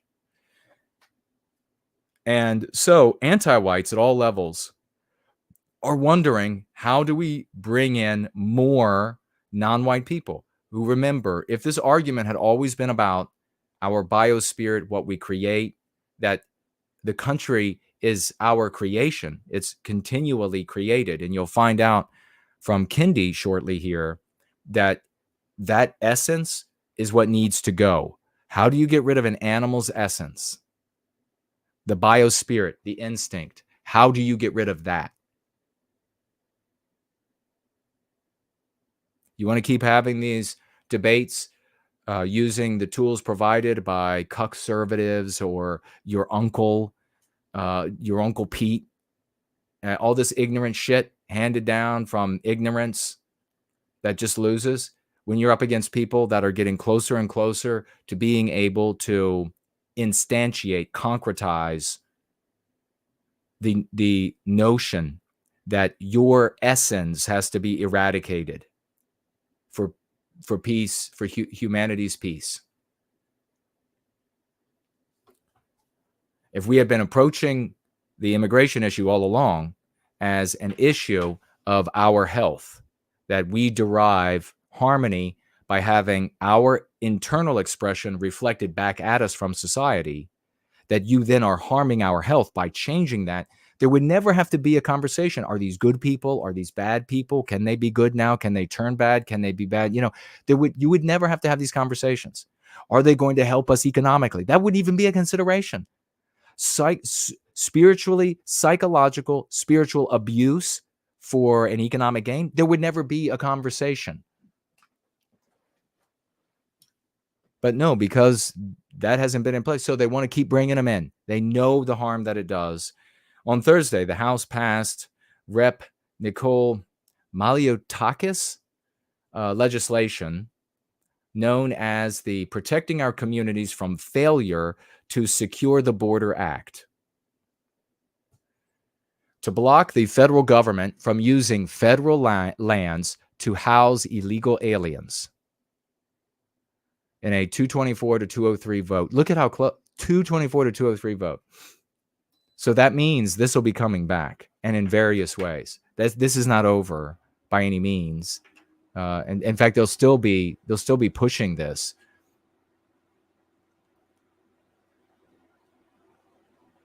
This is just her legislation. Joining House Republicans to pass this legislation were Reps Henry, blah, blah, blah, blah, blah. Maliotakis had introduced the legislation just as New York Governor Kathy, I just can't be anti-white enough, Hochul, and New York Mayor Eric, we're the white people I can hurt, Adams, got approval from the Biden administration to move hundreds and potentially thousands of border crossers. It really says border crossers. Holy shit. That's it, Breitbart. Oh my God. That's fantastic.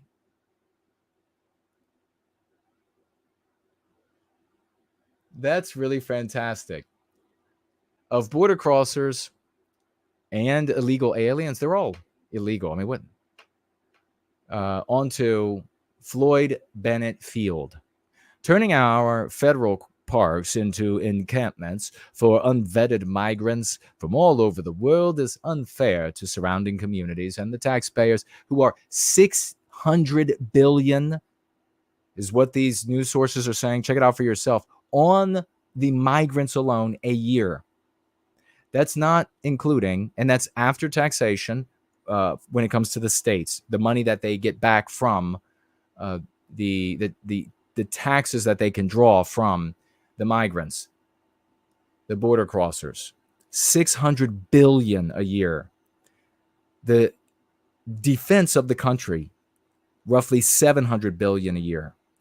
The $600 billion is not including all of the other welfare monies for all the people who are voting for a living rather than working.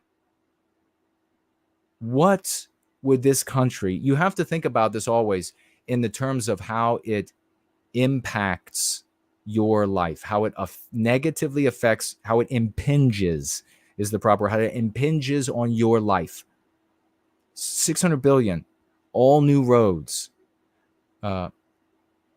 R&D investigated for better roads, cheaper roads, more infrastructure, bridges, telecommunications, hospitals.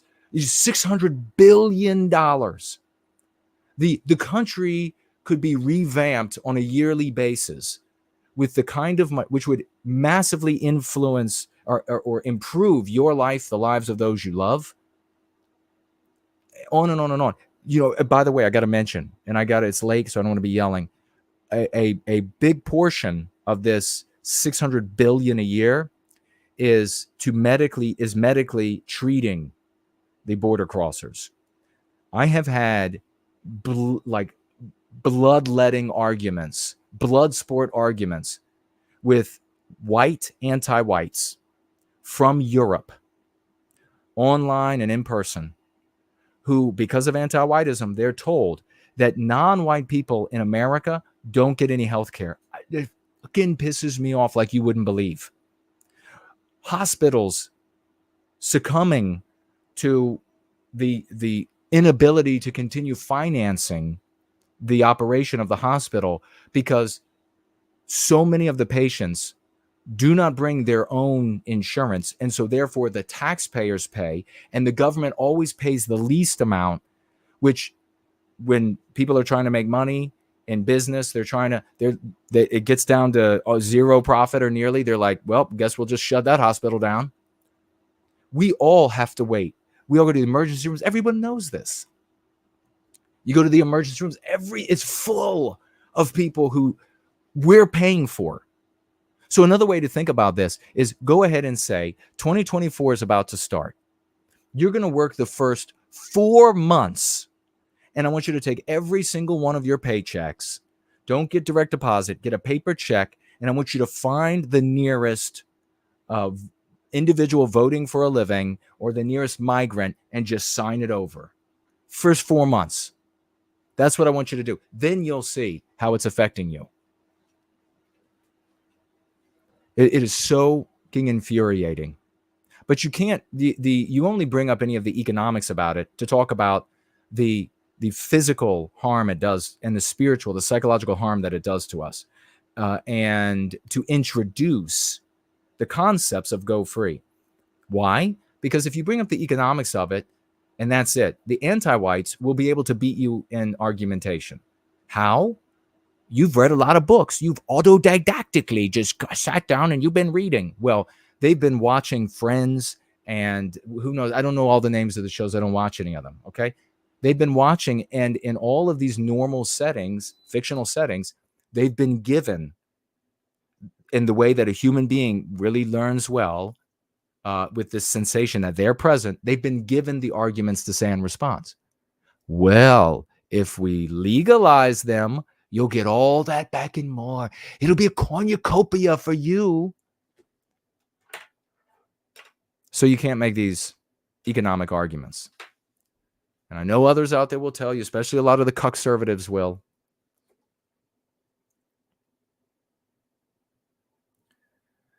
The historic federally owned airfield was used by the U.S. Coast Guard and Navy during World War II. Before then, so you see, Western history, white history, shit on it. Trod right over it. Oh, is that where the Battle of thus and such was fought? Well, you know what? We need land to build a shanty city. I mean, we're essentially digging up, like, you know how they move houses?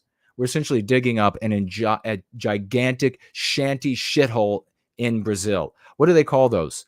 Favelas or something like this? We're just digging the whole shitty thing up, and we're going to dump it right there where that historic battle for all of your white relatives, because if you're white, they're all your relatives, where they fought and died, and they had moments, bittersweet moments of thinking about their loved ones as their life slipped away from them.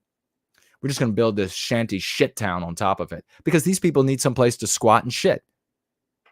Really? Well, what's that going to do to the environment, by the way? What about the impact on our environment? What about that?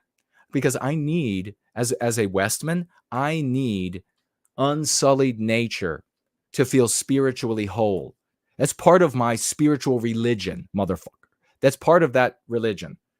So I need that wildlife. I need that wild, natural, pristine environment.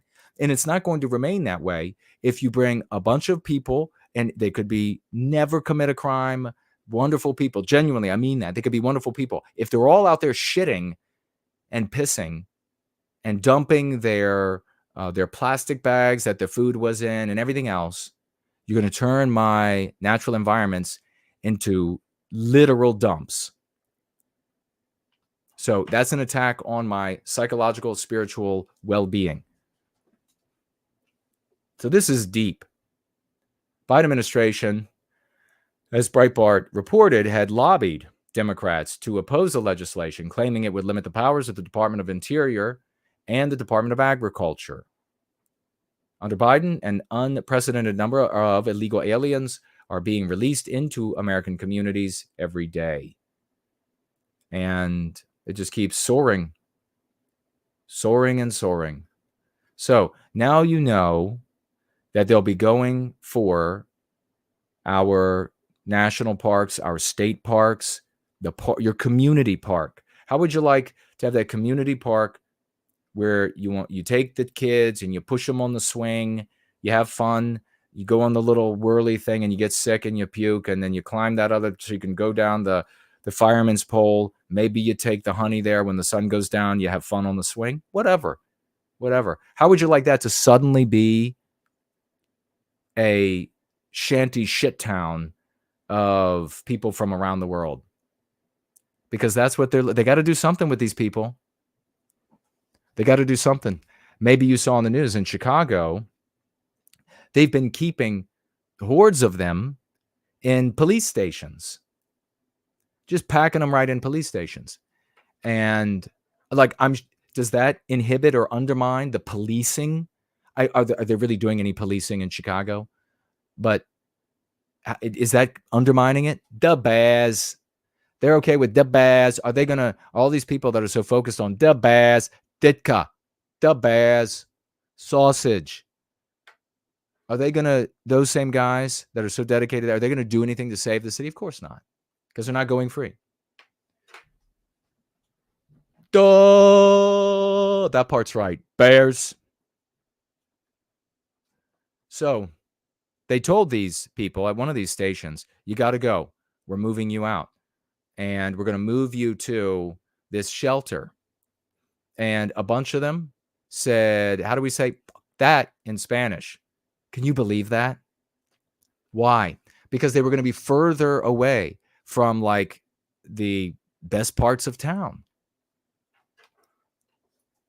They're going to be, what was the other thing? It was, what were the other luxuries inside the police station? Being secure, for one. Or at least you would think. I don't know, really. Over the course of this gathering, you can financially gift, and I will read whatever you say, even if I have to change some of it. Tag me otherwise. There's no white guilt. I'm going to take a look at the chat. I want it to be interactive, especially since I've been doing some James Brown. That wasn't what I was listening to. I wouldn't have been listening to James Brown. I might have to, though. I might go out and find like a Elvis Presley sequence type suit and then jump in a sauna for a little bit, get a good heavy sweat going, put a wig on and a cape, and then blast "Living in America." I'll bring you over. He's landed in the backyard. He can fire off the flares in the background. Maybe we'll get him 2 double-barrel shotgun flares. Set it off. Sparks everywhere. We'll do that. I wasn't listening. I was listening to Johnny Cash. But what was the song? I hear the train a-coming. It's rolling around the bend. And I ain't seen the sunshine since I don't know when. I'm stuck in Folsom Prison. And time keeps rolling on. but that train keeps a moving on down to San Antone. When I was just a baby, my mama told me, son, always be a good boy, don't ever play with guns. But I shot a man in Reno just to watch him die. When I hear that whistle blowing, I hang my head and cry. Johnny Cash. I got to listen to that song more. I don't know it very well. That'll like redeem me after doing James Brown. Take a quick look at the DC crime rate soars and 5 high-profile people touched by it. Just touched. And we're going to get into Kendi and anything else y'all want to talk about. Why not? So let me see what y'all are saying really quickly. Over here on Entropy, I see Danunaki. Let's get this man some 007s for financially gifting. 25. Ha! Feel good. $25. God bless you, Danunaki. $25 financial gift to White Wellbeing. And he says with those glorious dollars for the white well-being of children in Ireland. That's extra salute for that, my friend. Extra salute. Boom. God bless you for that. Our babies in Ireland they're facing dire straits. I mean, I wish I could, get on a megahorn and speak to the totality of our people in Ireland and get them to focus on ourselves and oppose anti-whiteism. I mean, they're going to go, make no mistake. God bless you, Dononaki. I really appreciate that. I want you all to be concerned about the fact that they hold it. By the way, some real TARDISes out there. We're trying to say that in Ireland, they achieved something by way of their violence, something positive for white people. I mean, can you imagine? Can you imagine like the special sort of short bus specialness that would take? They go out there with this nebulous complaints. Obviously there are, nebulously connected, clear individual complaints.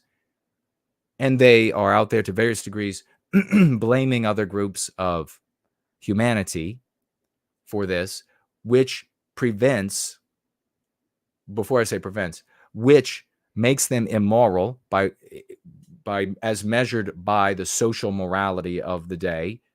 Something you have to take into consideration. It's just the way it is. No use in saying if you're an adult and you're saying I don't like that, then you're no different than a 9-year-old little girl stomping her foot. The same. I don't care how many guns you own. You're the same. I don't care how long you train to fight. You're the same. So they make these immoral complaints that the middle class of the country and then some in the upper class would never side with you on. Never. Because they want to get pulled down into poverty again. They don't want to get pulled down into misery and living a shitty life or a shittier life. And of course, the middle class of Western countries across the West are not going to side with these people saying these things. So what do? They affront. They upset. They send a message about their reputation and who they are to the world that is really ugly. And that's the last thing you want to do. And then the Irish government immediately moves to make illegal other expressions of disagreement with what is actually anti-whiteism. So how did they accomplish anything good? It's nonsensical to say, well, they were violent and Black Lives Matter is violent and they get what they want. Are you serious? Did you just have a stroke? Were you hit in the head with a 2x4? I mean, what the fuck is wrong? What is going on? Do you have mad cow disease? Has it worked its way through? Jason makes fun of dumb people. Can you believe? I think there are white people out there who are dumb, and Jason makes fun of them. That's inconsiderate. And then they'll go over, listen to other people who will call them, what do they call them again? Pay cucks. And they're like, yeah, that's true. We're pay cucks. I mean, you fucking idiots. You goddamn losers. Oh, boy. Now I can't get the image of the swing at nighttime out of my head. Oh, boy. Rapunzel.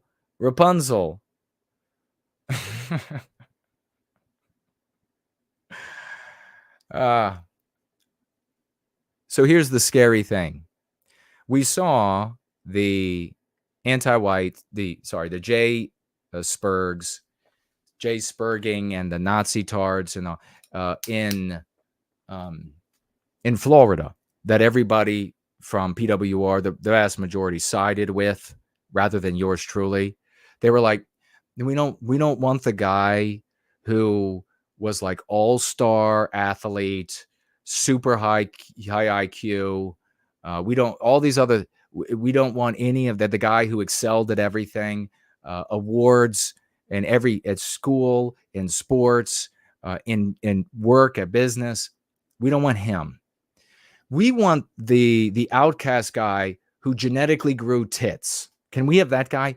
We want him, and that had to have those tits removed by a non-white plastic surgeon. Can we have that guy?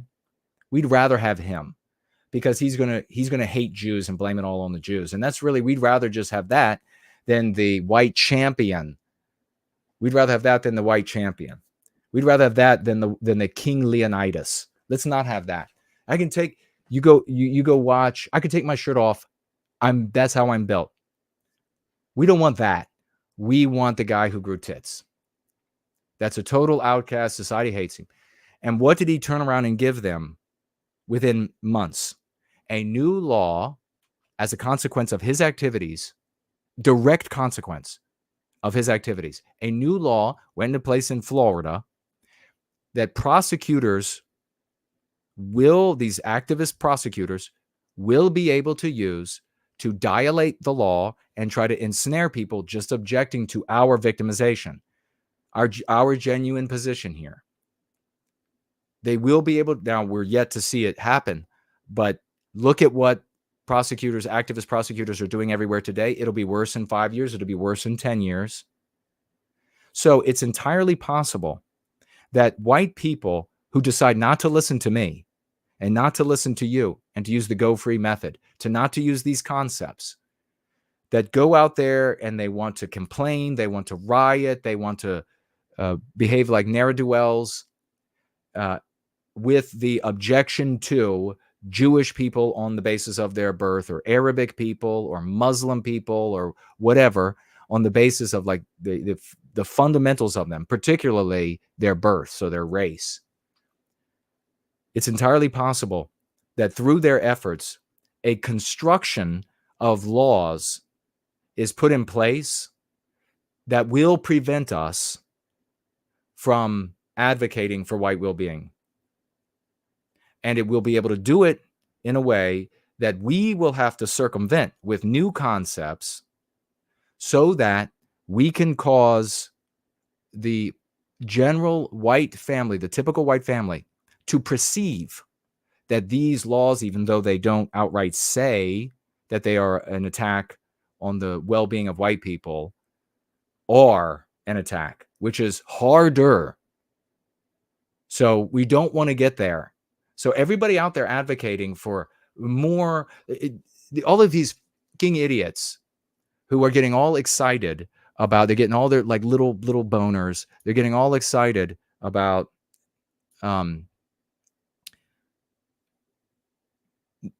anti-whites who are bad-mouthing Jews right now. And I told you exactly how this works. As soon as Israel is done with Palestine, whatever they end up wanting to do with it, as soon as they're done, those exact same anti-whites will stand side by side with Jewish anti-whites to inflict injury on Western kind and Western civilization. The moment it's done. But you have these absolute little boners out there who are saying, these little midget wits who are out there saying, these suffering from mad cow disease idiots who are saying, oh, we all have to go out and say how awful Jews are now because some anti-whites are saying it. Because that will bring down are you kidding? You are so stupid. You are so incredibly stupid. I don't know how you get through a day thinking thoughts like this. The Jewish race is not going, if I may refer to them as a race, both Jews who are anti-white and Jews who are not anti-white are not going anywhere. They are not about to suddenly be have the things that they own and the power that they wield individually and as separate collectives within their group, of their total group. They're not going to have that taken away. It doesn't matter how much you hate on them. That's not going to happen. So get over it. Grow up. And that's not our objective anyhow. So it's amazing that you have people who they make this argument. And I have the remedy for this. By the way, they make this argument, though, that, this is for white people, when they can't tell you how it ends up benefiting white people. And we've talked about this. But you know how you remedy this? If a billionaire came to me, because a billionaire would be easily able to do it, but even multimillionaires, if they came to me and they said, I want to fund white well-being, I want to fund what you want to do, and I also want to fund one other thing that you want to do that's not white well-being. So this is a pure hypothetical. If they said this to me, you know what I would have them fund? Obviously, I'm taking having them fund and et cetera, white well-being and the work that we're doing here. But you know the other thing that I would have them fund? I would have them fund a entity that would be both a think tank and a media creator for a multiracial hatred of the Zionist movement. Because then that would take all the power away from all these folks who just want to J-Spurg all day long. It would take all the power away from them being activists. Their claim to be an activist for a white person or for white people. The go-to place would be this entity. And you could just take everybody who had previously claimed that they cared about white people, and you could take other people who maybe they claim that they are concerned with Hispanics. Maybe they're concerned with the environment, where you could just take them all. If they hate Zionists and Zionism, just put them in that group. And that's what it's about. You finally are able to be honest about what you're doing. And that would be the end. It would totally undermine these losers that have kept back the white race for so long in defending ourselves. We also have Wilson Bear show up over here. Wilson says, this has been a really good stream so far. Advice on how to talk about this stuff is really helpful. Well, thank you. And that's what we're trying to do here. Wilson, and that's what we accomplished. So thank you. And it's a testament to us doing that. Wilson Bear says here with $5. Thank you so much for that gift. At work, I'm being pressured to put my pronouns on my various profiles.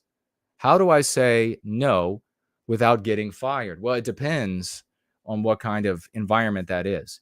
Is it, and this is something that you're going to have to measure. It's a great question. Something that you're going to have to measure. Is it so anti-white that to push back at all is you're getting fired, or you're push back at all, you're getting demoted at all?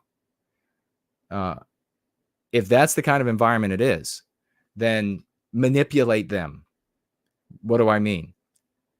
You up your white positive game elsewhere as you lyingly give to them what they want.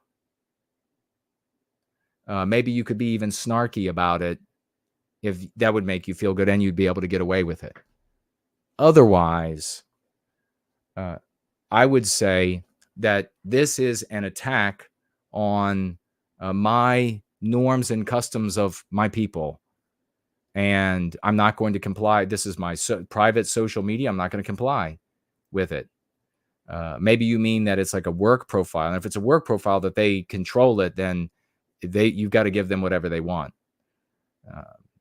You can't say to in most places, you can't say, well, I think I'll obey some of these demands and not some of those at your place of work, unless they've specified that it's they're flexible there. But that's how I would approach it. Yeah, that's what I would say. I'm not I would say this whole program of having pronouns and this sort of thing is anti-white. And it is an attack on my norms and customs of my people and the country we created and the countries we create. And don't force me to participate in an attack on my people and my customs. You're not going to force anyone else to attack their customs and norms. So don't do that to me, because that would be hypocrisy. Don't do that to me, because that would be a double standard, and that would make this workplace anti-white. And depending upon if that's the route you go, depending upon what kind of feedback you get from them, and maybe it's the kind of feedback that reveals deeper anti-whiteism, or maybe it's just a particular anti-white at the workplace. If it's endemic, then that would give me concern for the future. If I'm a white male, they could just decide to get rid of me. It could be totally anti-white. And so I would begin putting feelers out for other places of employment. Not that I would be leaving right away, but I would want to back up plan B for that. If it's a person, then I would work on getting their ass fired somehow. You got to be shrewd. The white people who make it through the bottleneck are going to be shrewd. White people have intelligence, but the vast majority of us lack sagacity. We lack shrewdness, the vast majority. So the white people who make it through the bottleneck, they're going to be shrewd. Great question. Thank you. Let me look over here. Nothing on DLive. Let me check out Odyssey.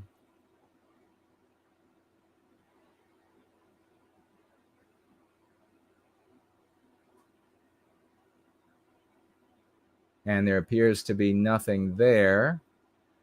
We do have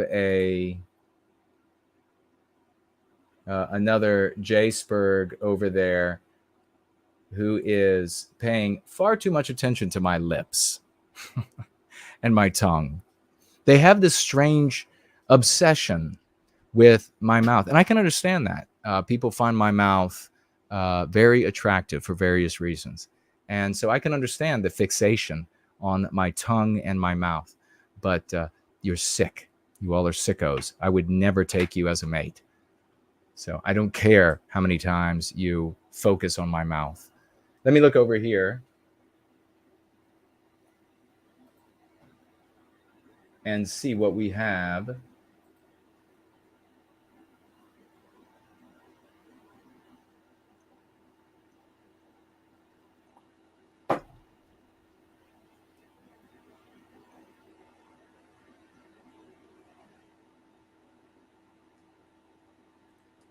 We have, get out your raucous emojis, get some crowns for this lady's head, some gems for her feet.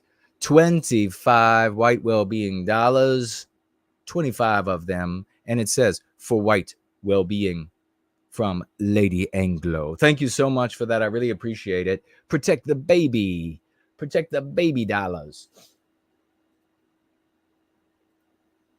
Thank you. And keep out your raucous emojis and your salutes and your crown. Make it rain crown. And the forecast is crowns.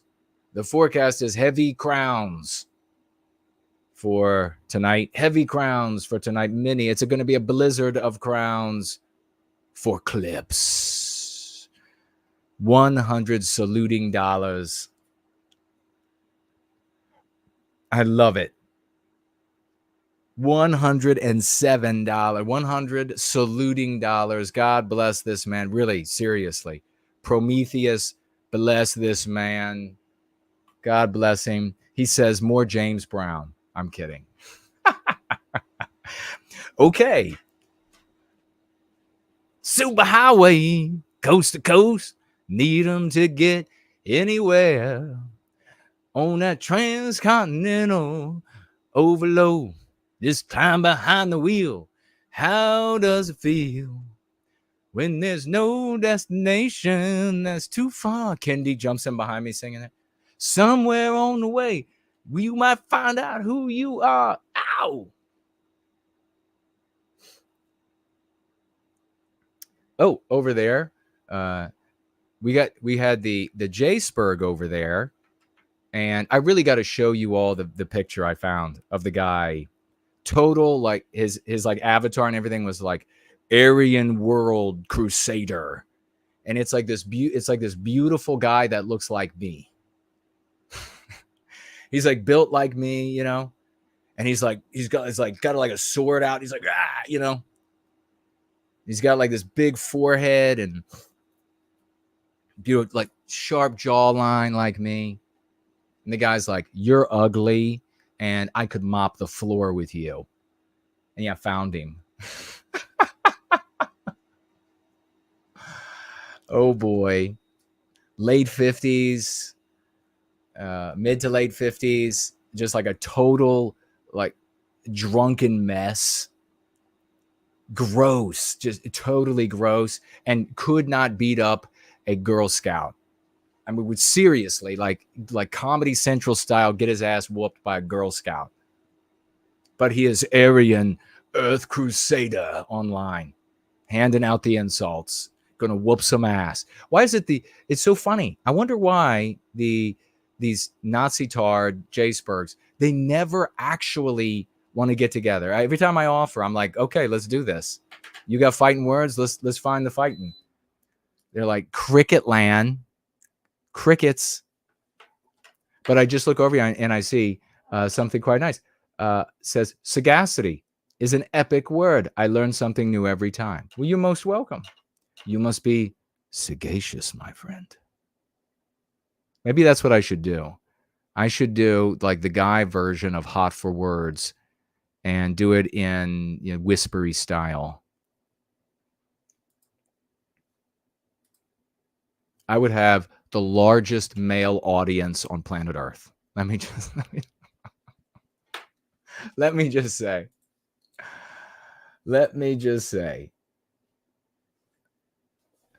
God bless clips. And thank you so much, Lady Anglo over there. Looks like we are blank otherwise. It's like the girls would be like, words? No.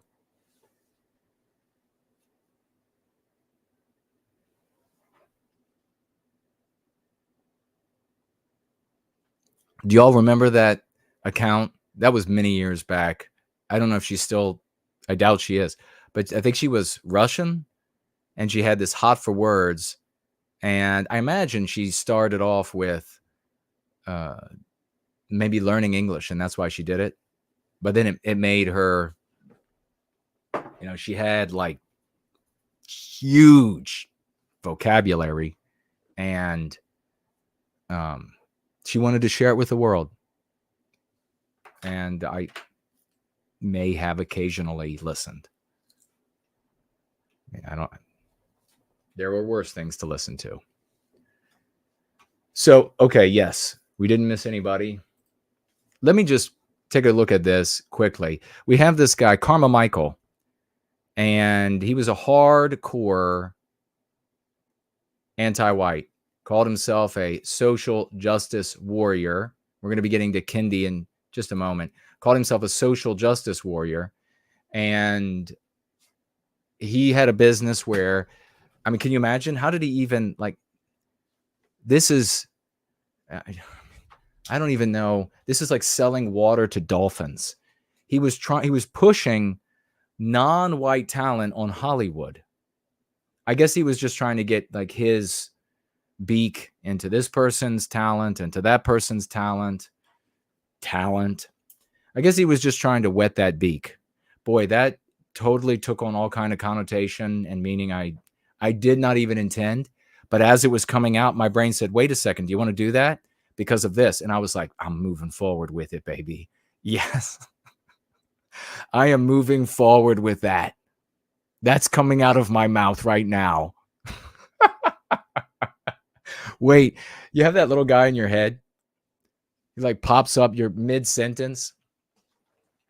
He's like, there's nothing there. And then all of a sudden his head.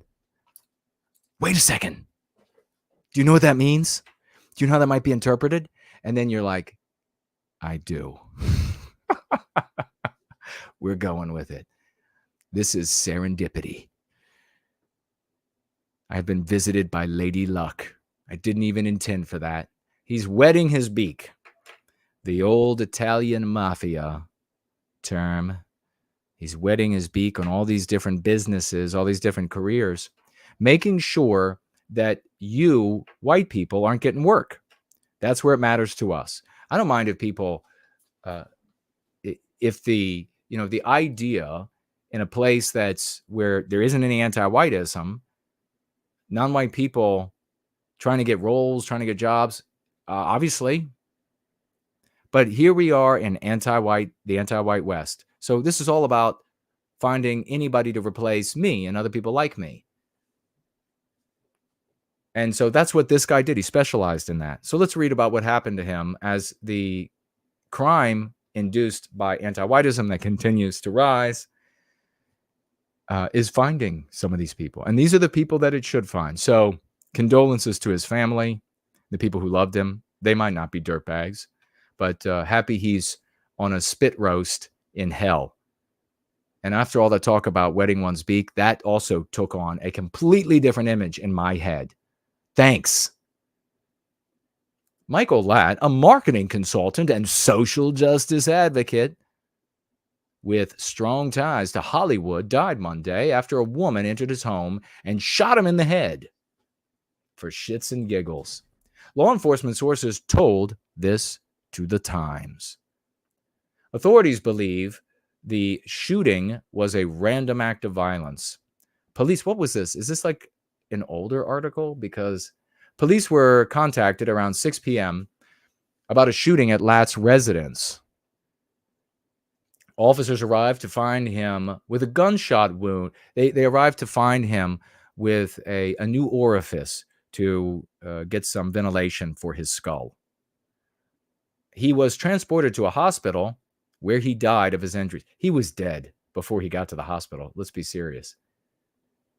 He's not, I got a throbbing hole in my head. We should go to the hospital. And then he got there and they're like, just wait in line behind these 72 immigrants that don't have health insurance, but you're going to be paying for it. The health care that they're not getting.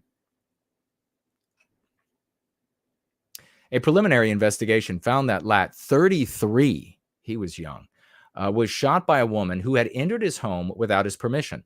The suspect, identified by police as Jamila Mitchell, 36, was arrested on suspicion of murder at the scene. Like she's standing over him with the smoking gun aimed at the hole in his head.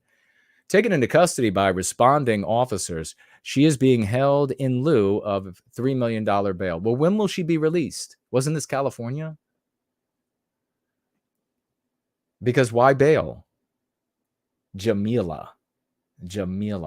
I'm putting a ton of money down, for me, a ton, on her being an actress that was...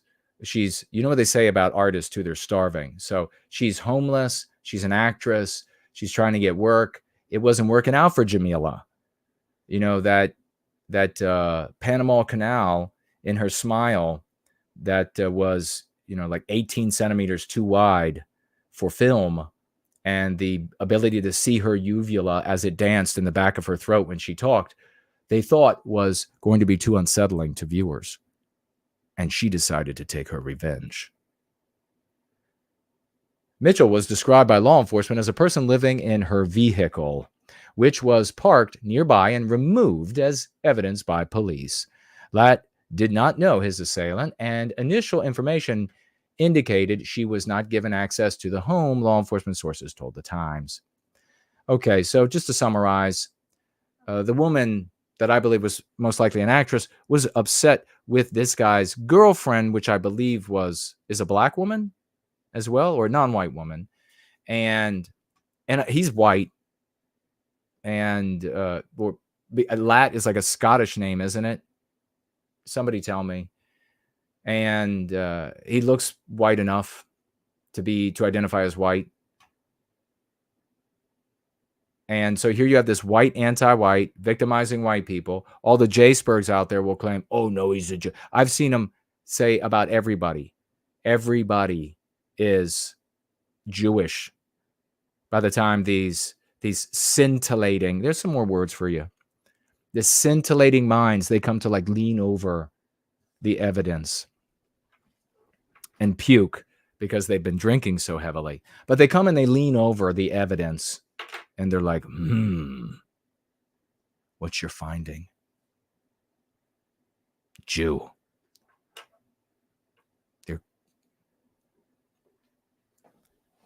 It's clearly a albino pygmy black person. Jew. Okay. What do you want for lunch? Jew. I'm sorry. I'm sorry. Did you just say you want Jew? Fish. He was, she came there to complain with a woman. He was there. He tried to talk her down. He's like, "I'll find you some work." There surely are some like Yugoslavian film crews who would, there's a fetish for uvula movement. And they want to see that little sucker just going. And they're like, "Yeah. And I'll get you some work there." And she's like, "Not good enough. I wanted to be in the next superhero movie. I wanted to be Miss Uvula." The Black Pantheress. I was going to be the Black Pantheress. I don't want to be fetish viewing. So the violence, though, has reached D.C. Soaring Washington, D.C. crime ravaging local taxpayers has also impacted 5 high-profile people. We talked about some of these, I believe. The carjackings are just insane in D.C. right now. FBI agent's vehicle carjacked. A thief. That's how you know it's not a white guy. Carjacked an FBI agent's vehicle at gunpoint in broad daylight. And the D.C. FBI agent was like, "We're working for you. We're trying to kill white people. Why would you do this to me?" That was on Capitol Hill. Naomi Biden. That totally sounds like the next porn movie. She's Naomi Biden as Naomi Biden. Played by somebody else, because no thank you. Secret Service opened fire. You remember that? We reported on that. Representative from Texas, Collier, carjacked as well. Rand Paul's staffer stabbed in D.C. And the thing that's really amazing about like staffers and people in Congress is they have all the underground network to travel through, like the bugs they are. So what are you coming above ground for? You're just going to be, it's like Elysium is not in the sky, it's underfoot. And the rest of us are living on the hell that is. So when you're actually in these safe places, you're like, you don't want to go to hell. You don't want to go to hell up there on the surface. Then you got another one attacked. That was the one attacked at her apartment. So it's happening all over DC. And it couldn't happen to a nicer group of people. let's head on over to, let's bring our friend back. We might take a very brief pause. I won't be really going anywhere. I'll still be here, but I had told you that we were going to shoot some flares off, and he'll be here any minute. And he is not somebody you want to tell no to, okay? I mean, you don't want to tell no to you. But maybe what we'll do is we will celebrate with some, let me put him up, actually.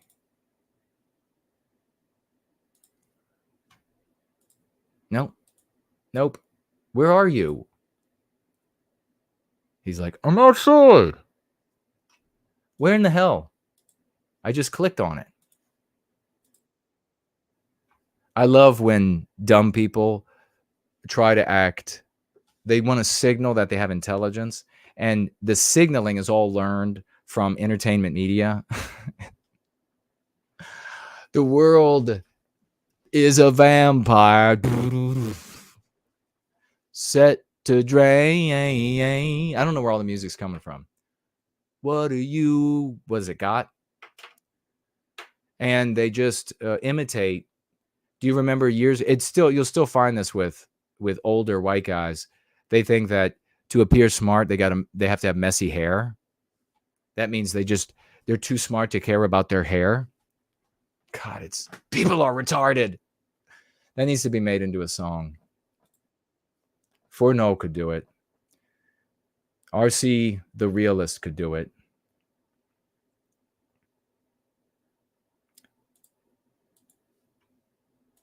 So he'll be showing like a pained face.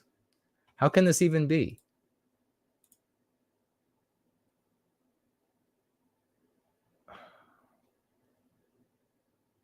All right. What do I got to do? Maybe if I do this, I'll have to do that. What? Now it's giving me like this little picture as well. Cancel this.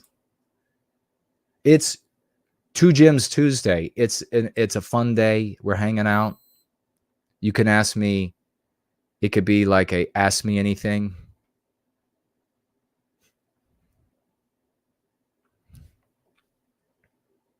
So that should maybe bring it to the top now. Is that it?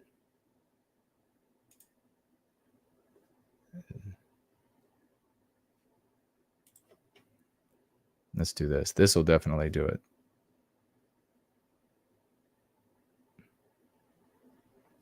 All right. Then I will know. And thank you to those who sent me this clip, because I wanted to. I saw that and I was like, yep, that's got to get.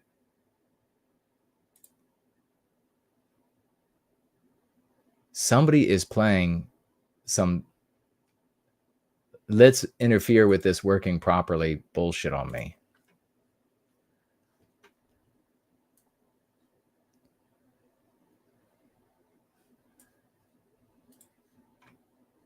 We'll just close all these others. Then it won't be able to select them. How does that sound?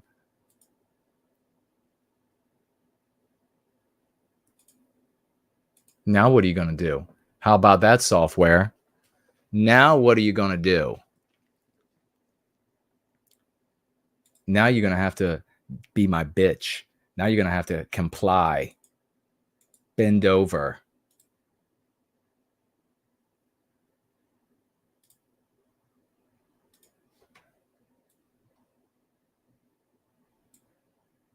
Comply.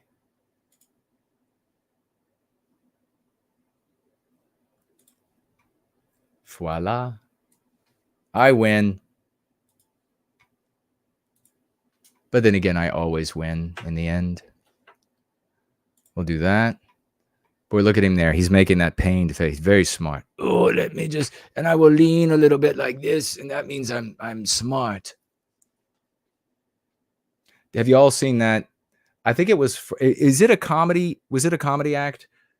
Or was it really from a television show where it was, there were like 3 black judges, and there was a black guy coming to show his speed reading talent.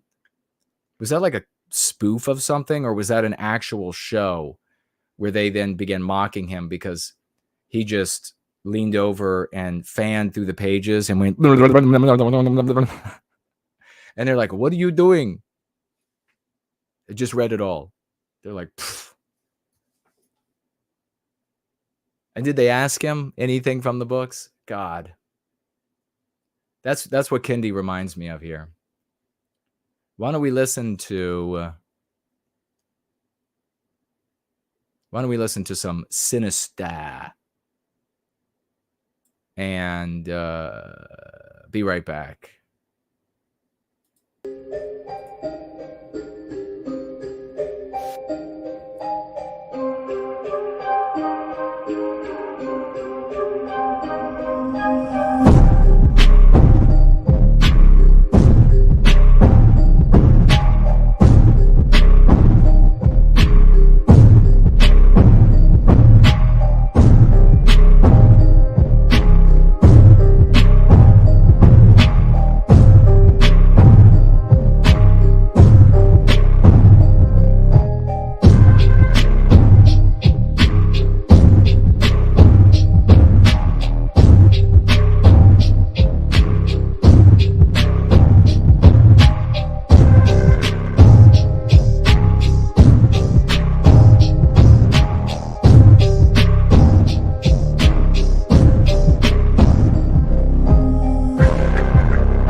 That dance move was.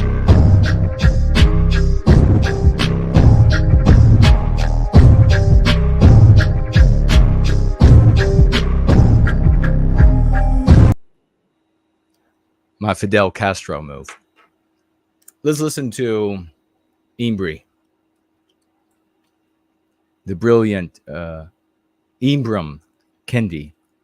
I don't think white people worldwide have really. Okay. Did we find the right guy? I think this is a special needs person. Is this the right guy? How's the sound relative to me? How is that sound relative to me? Please help me out.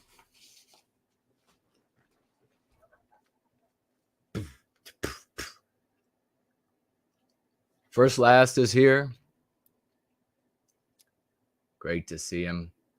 Bob Gratchett is here. Ezra St. White, wonderful to see you, champion. Victorian Time Traveler Henry is here. Sound is good. Das him. Sprechen Sie Deutsch?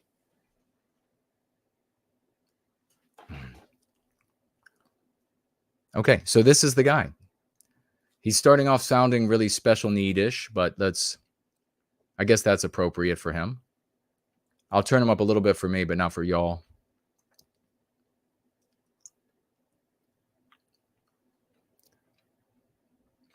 Really reckoned with how much their own personal identity is shaped by constructions of white. Okay, I got to go back and points to anyone who can remember at what kind of event that I invented that dance move. Let me change this. There we go. That's better, isn't it? You want to see me instead.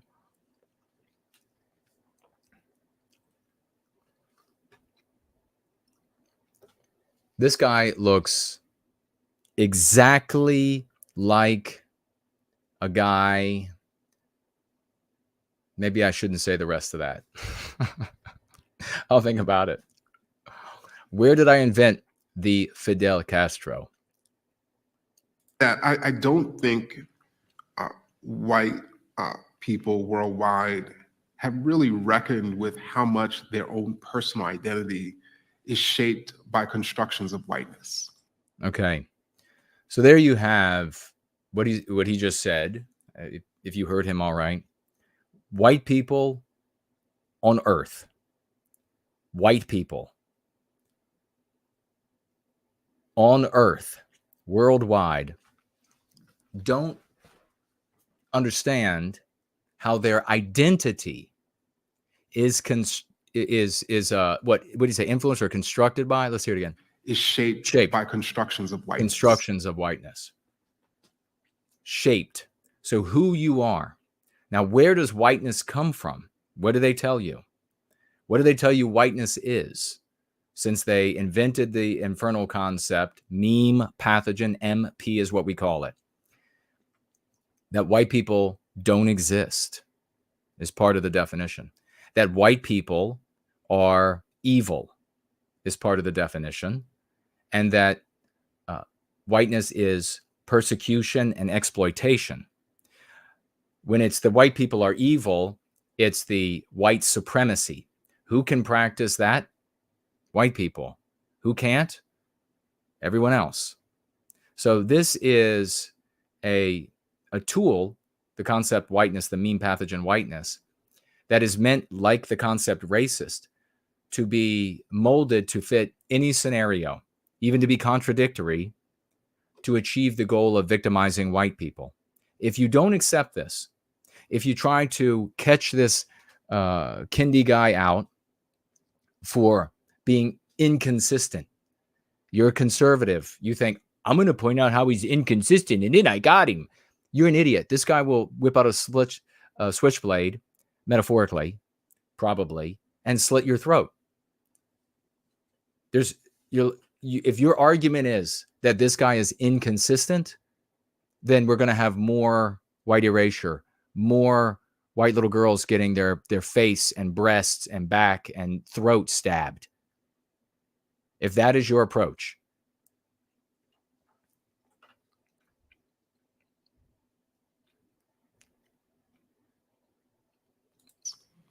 And how much that construction of whiteness prevents white people from connecting to humanity. Listen to that. White people have this deficit. This is some of the most infernal, vile anti-whiteism that you'll find. And what makes it infernal and vile is that its logical conclusions result in even the biological white erasure by various means of Western kind. The psychological and spiritual evisceration of Western. The logical conclusions lead to these places. And so why would ideas, if I were in charge, ideas like this would not even be allowed to exist. You wouldn't be allowed to articulate them. No one would be allowed. So this idea, you have these conservatives they'll say, "Oh, I want others to have. I'm for free speech, so I love it when other people say things that will harm me." There are ideas that must be prohibited.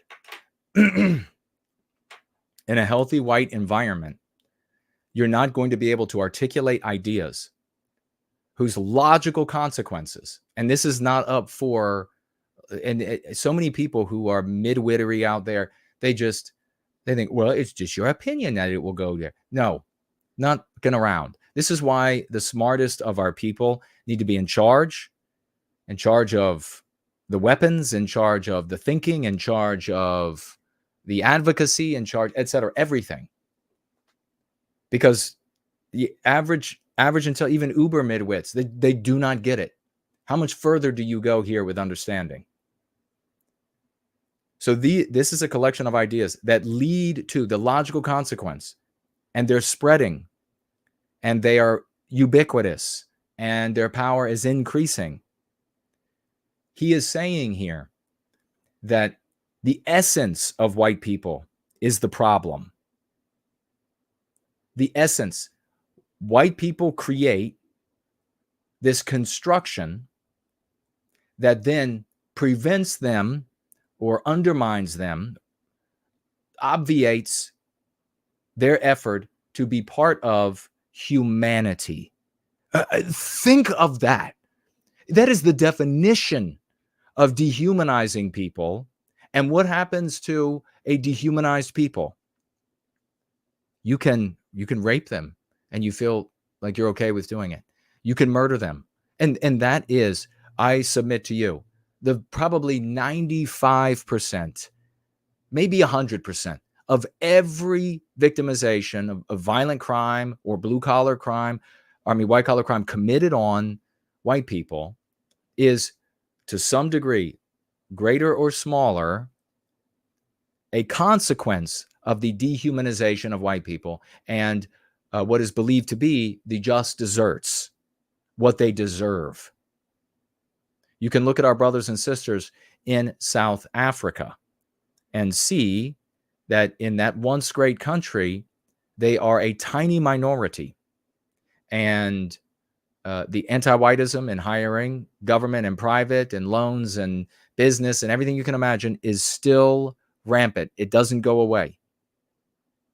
And why isn't it even worse? We've talked about this before. You all have walked away from here with tools like the cannons, the big guns on the old battleships that the United States used to produce. The big guns, the 16-inch guns. It's not worse there on us, because if it were, white people in America and elsewhere would say, what the is going on? That's why it's not worse. If we were in an age when we couldn't find out, where it would take forever for us to find out, and it would be who knows what was true and what's not true, they would have completely liquidated the totality of the white race. They would have completely biologically white erased everyone in South Africa, every white person. But they don't, because anti-whites don't want the same response that they got out of the Germans after they murdered all of those white people in Russia.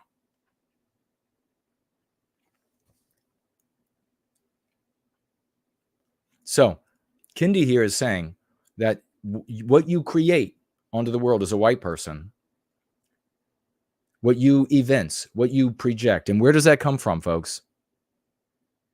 He will argue duplicitously that you can decide to create something different. And what would satisfy him there? Well, being rabidly anti-white, victimizing the white race yourself, taking a non-white mate, sterilizing yourself so you don't have white children, advocating for other people to sterilize themselves, white people to sterilize themselves. He would be okay with that, but it would still just be for the time being, because he wants you gone. You can't get the instinctual behavior out of a possum that comes out of a lion. I want you to really meditate on that and think about it. Every animal on planet Earth has a biologically driven, and I believe us as well, a spiritually driven, so bio-spiritually for us. But every animal has a biologically driven instinct, including us. The more intelligent the animal, the more complex that effect is on the environment. If possums were smart enough to build shelters around their branches, they would.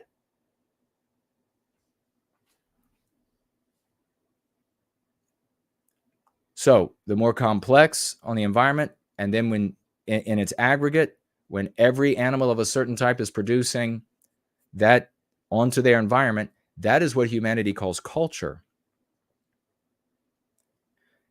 Kendi is saying that what you biologically, spiritually, biologically project onto the environment is the problem. How can you remedy that?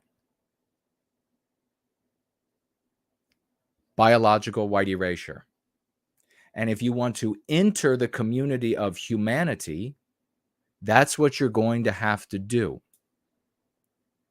He is not 1 in 100 million of people who are anti-white but wouldn't go that far. That's increasingly the norm. It's already widespread belief in anti-whiteism by anti-whites, and it's growing. The problem is their very existence, and the there is us and what they produce. So he's saying, and this is where it's duplicitous, that construction that you put around yourself, what is that envelope that you put around? What did I just say about the possum? If they were bright enough to build a shelter on their branch that they like to hang on, they would. If they were bright enough to do that, they would also potentially be bright enough to decorate it, to add other elements that might be unnecessary, but they feel pleases them. Who knows what that might be? That's coming from what they are. That's what he's saying is our problem. And that we don't fit into humanity because we don't see ourselves in humanity as a consequence of what we create around, the envelope we create around us. And then he'll stop there, as though you can be something other than white if you're white. If we were to turn that argument on him and say, well, say the same thing of his race. You can choose to stop being black. Just be something else. Be Asian. Why didn't black people in Africa decide to be Asian? Why didn't they just decide that? Why don't they decide to be Arabic? Why don't Arab people just decide to be white? Why doesn't that just happen? Because it can't. So this is his argument. It's your very existence that's the problem. He knows that. And my evidence that he knows that is that if we turned it around on him, he would be grossly insulted by saying, what do you mean be something other than black? That's who I am to my marrow. It's coming through me. So you know this motherfucker knows exactly what he's saying the white race has to do to be able to enter humanity. Which is what? To die, to cease to exist, to stop reproducing. You cannot produce other than you are. And he would say that for blacks or for any other non-white race. But he's saying here that white people, you got to stop producing what you are, because that's the problem. Samuski saying, thank you for explaining this. Big salutes to you, brother. Thank you for appreciating it. In other words, and I know Samuski is going to be able to take this, go out into the world. I know, I see him do it, and crush people And that is what a real advocate for white well-being does. Go out into the world, he crushes anti-whites, and he enlightens everyone else, gets them thinking, gets them, whoa, that's correct. I think I'll use that concept. I think, and then we suddenly see a guy who decides to put on clothing that is ethnically based in another group of people. And then he goes and asks them, hey, what do you think? And they're like, yeah, that's cool. That's fine. Did you see the one with he went to the Hispanics. He's got like a sombrero on and everything. And they're like, that's awesome. They all loved it. And then you have this guy who's doing that and you think, boy, he's just talking about the cultural appropriation issue. And then all of a sudden out of his mouth to 3.3 million people on one video, anti-white. I can already hear them carving our faces into Mount Rushmore. All right. It's happening in the future. I can already Kreskin style. Words, recognizing that. Does he have to take a shit? What's wrong with him?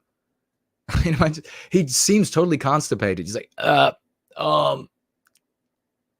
shouldn't have had that coffee before I came up on the stage. Oh God. Oh, it hurts. It hurts. Are you okay? Are you okay, Ibram? I'm fine. Oh, hold on. I'm just not now.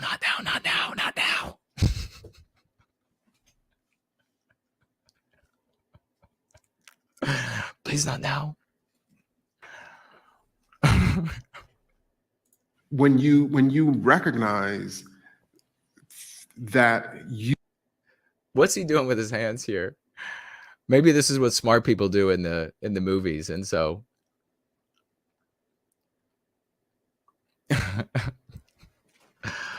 what is he doing there? He's like, recognize that he's like, and this was about the size of that palm basketball that I was using when I dunked it the other day.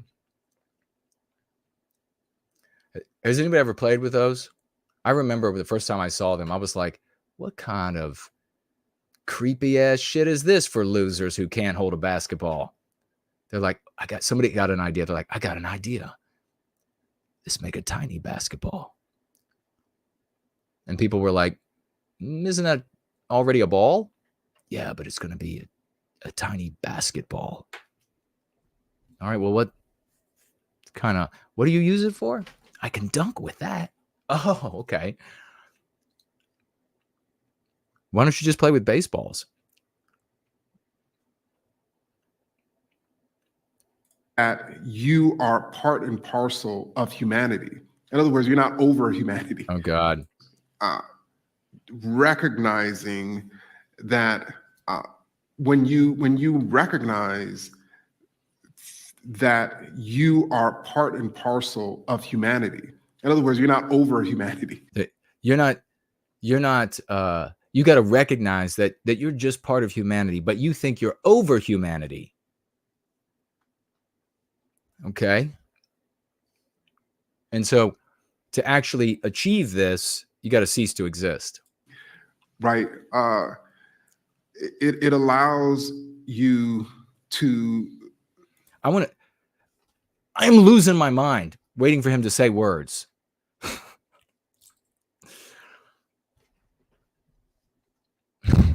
It allows, I'm telling you, he's really having GI struggles right now. Really be able to connect to people who don't look like you, who have kinky hair, who have dark skin. So it's all about, of course, for him, black people, but anything that will victimize white people. You can't connect with it's all this like nebulous, girly sounding shit, which is why it's another problem with females voting is that they're like, oh yeah, I want to be able to connect. I want to feel, don't you just get like the vibe? Like, what was that woman in the Harry Potter movie? The wizard, she was a professor and she had the thick glasses. What was her name? Does anybody know? She was an older woman, and she was like all fruity and weird, and she had like all these scarves and like incense burning all over the place. Does anybody know who she was called? That's what that's reminding. If she ran for office, 90% of women in America would vote for her, because it's all talk about feelings and confusion and turbidity. It's just all turbid. Ladies, how do you feel? What do you feel? How do you feel about the border? Do you feel as much as I feel? Are you feeling feelings? Because I feel the most feelings of feelings. And all the women are like, yeah. How many, in all seriousness, I have seen women who think they're thinking like this. 100%. They get down, and then you can see when they're really feeling the feelings, because they're all like, they begin to like cradle the uterus. They're like, I'm feeling feelings here. There are feelings here inside of me. And I feel that we should sacrifice all white babies for one brown one. I'm feeling this. It's the strongest feelings of feeling. And then they get like total conformity. All the other women there are like, yeah, I know. They start out like sitting normal in class or at work. They're like, yes, we're just like all of you. We're basically the same sans penis. Okay. And then they start talking, and it's like feels. And all of a sudden they're like, how confusing and nebulous and nonsensical and without any matter and substance can this conversation, if it goes any further, I'm going to orgasm. And to see yourself in them. And it's white. That's the one thing that white people do, in my estimation, my observation, is that we, more than anyone else, we see ourselves in everyone else. That's why there's that poem of the old woman with the snake, and she came and took it home and nursed it back to life, and then it zaps her and she's dead. By the way, in the Southland, to be zapped means you've been bitten or stung, or you were hit in the head with a 2x4, like happened to some people in the white sympathetic sphere. Zapped.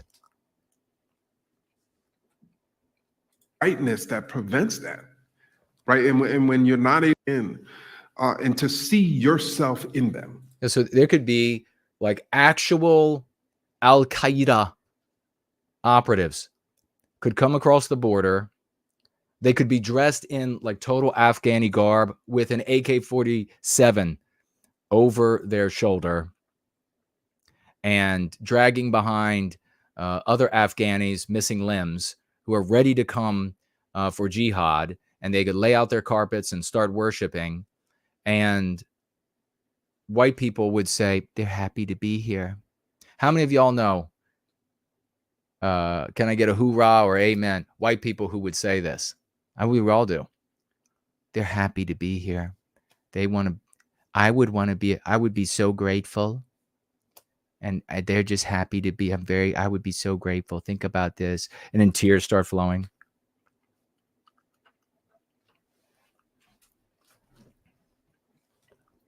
And then how are you supposed to, like, then people are like, well, you just explain it to them. They just need some education. These women that are saying these things. Explain something, explain logic to the majority of females that are as good at logic as I am of receiving a child and giving birth, growing it in my belly. So thank God we have women of the West here. God, it's getting tough out there. They're like, just use reason and logic. But I feel bad when you talk about these subjects. It's not going to be allowed anymore, or I'll make your life a living hell. Oh, okay. And it's whiteness that prevents that, right? And when you're not able to see yourself. Whiteness is preventing you from seeing yourself in non-white people. It's 11:11. So your essence, what you create in their minds, we don't call it whiteness. That's their word. That's their curse word. That's their meme pathogen. We create Western civilization. We create Western culture in all its beautiful array of hues. In other human beings. So, do you see the math, how this works? If you're ever going to be good as a white person, you have to be able to see yourself. This is the second way he's making this argument, the same argument, to be able to see yourself in non-white people, therefore to submit to them, to be deferential properly, etc. Your whiteness is the problem. So we got to get rid of the whiteness. Where does the whiteness come from? Oh, the whiteness comes from your being, your essence. That creates all sorts of problems. He was talking about the coffee he had. It's creating all sorts of problems. But not just societal problems, personal problems. That I think hopefully this. So you are mentally ill as well because of what you instinctually produce. Film and this work will liberate those folks from. So I think it's this. Make no mistake, I don't know how many people are going to be watching the trash that he produced, but there'll be plenty of anti-whites who will be informed by this. Here's the thing that's just absolutely remarkable. Anti-whites, he's an anti-white operative, psychological warfare operative. They are all the time sitting down and talking and thinking as best as they can about how to victimize white people.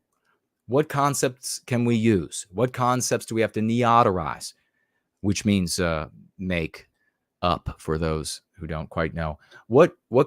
How do we situate the constructions of these constructs so that they can effectuate our desired outcomes of victimizing white people, white erasing their culture, etc.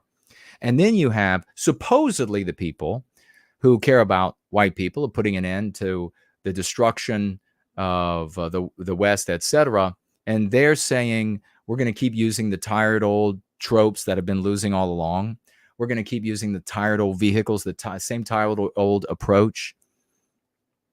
Can you believe the intellectual bodies, the intellectual moneyed bodies in white sympathy, implicit and explicit, still entertain ideas of new political parties? Jared Taylor endorsing new political parties, big money going to new political parties, when logically it's impossible. Politics is determined by money. The outcome is determined by money. Who has all the money? So what are you even doing? It's liberating all the way around, right? I think it will liberate, really all of us, because, we've all been told a lie about ourselves and other people. Ooh. Ooh. And then he makes this statement here at the end. He makes this statement here at the end to try to broaden, and it's like a lawyer would do, like a defense lawyer, speaking specifically to what he wants to achieve as an anti-white. And remember, this has nothing to do with him being black. There are fantastic black people who object to anti-whiteism. There are fantastic black people out there in the world. They're not involved in politics at all. They are just living their lives, and they're trying to do it as morally as they can. Normal people, good people. This has everything to do with him being an anti-white. That's what makes this guy a piece of shit. Now, you can go to your friends and family and strangers and tell them that this guy's a piece of shit because he's anti-white. Here are the reasons. Those others who will go and say he's a piece of shit because he's black or because the Jews own him, they're not good. They don't go anywhere with those. They do get ostracized. They do have outcomes that are negative outcomes for them. But for all of us, when they give the baseless assertion, pretext that they're doing it for white people. That's why I said a big organization to just oppose Zionism, it would completely devalue. You would have no need for these losers, and their audience would entirely leave. Look at what they did when a black nationalist who has sex with white women and demonstrates how anti-white he is and was going to sell White Lives Matter shirts and then send the money to black organizations, decides he's going to criticize Jews on the basis of their birth, and they all became they all got infected with AIDS and started following him. If there was a big entity like that, please, somebody do this. Somebody start that entity. And then we could finally stand up and be unchallenged and unsilenced and not have all these subversives undermining and attacking us all the time. Could you imagine? It would be lovely. So what he wants to do here is he has this very ugly, pointed argument, and then he wants to broaden it to kind of conceal, kind of make it easier to go down, and that to say, we've all been lied to. And then the audience, of course, if you've ever seen these things before, they're all like, it's wisdom.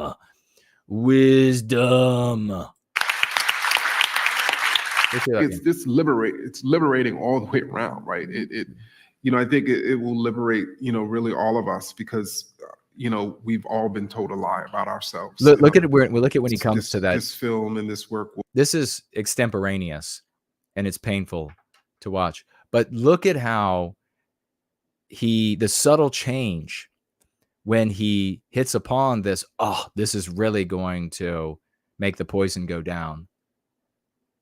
Will liberate those folks from. So I think it's liberating all the way around, right? I think it will liberate, really all of us. Did you see it?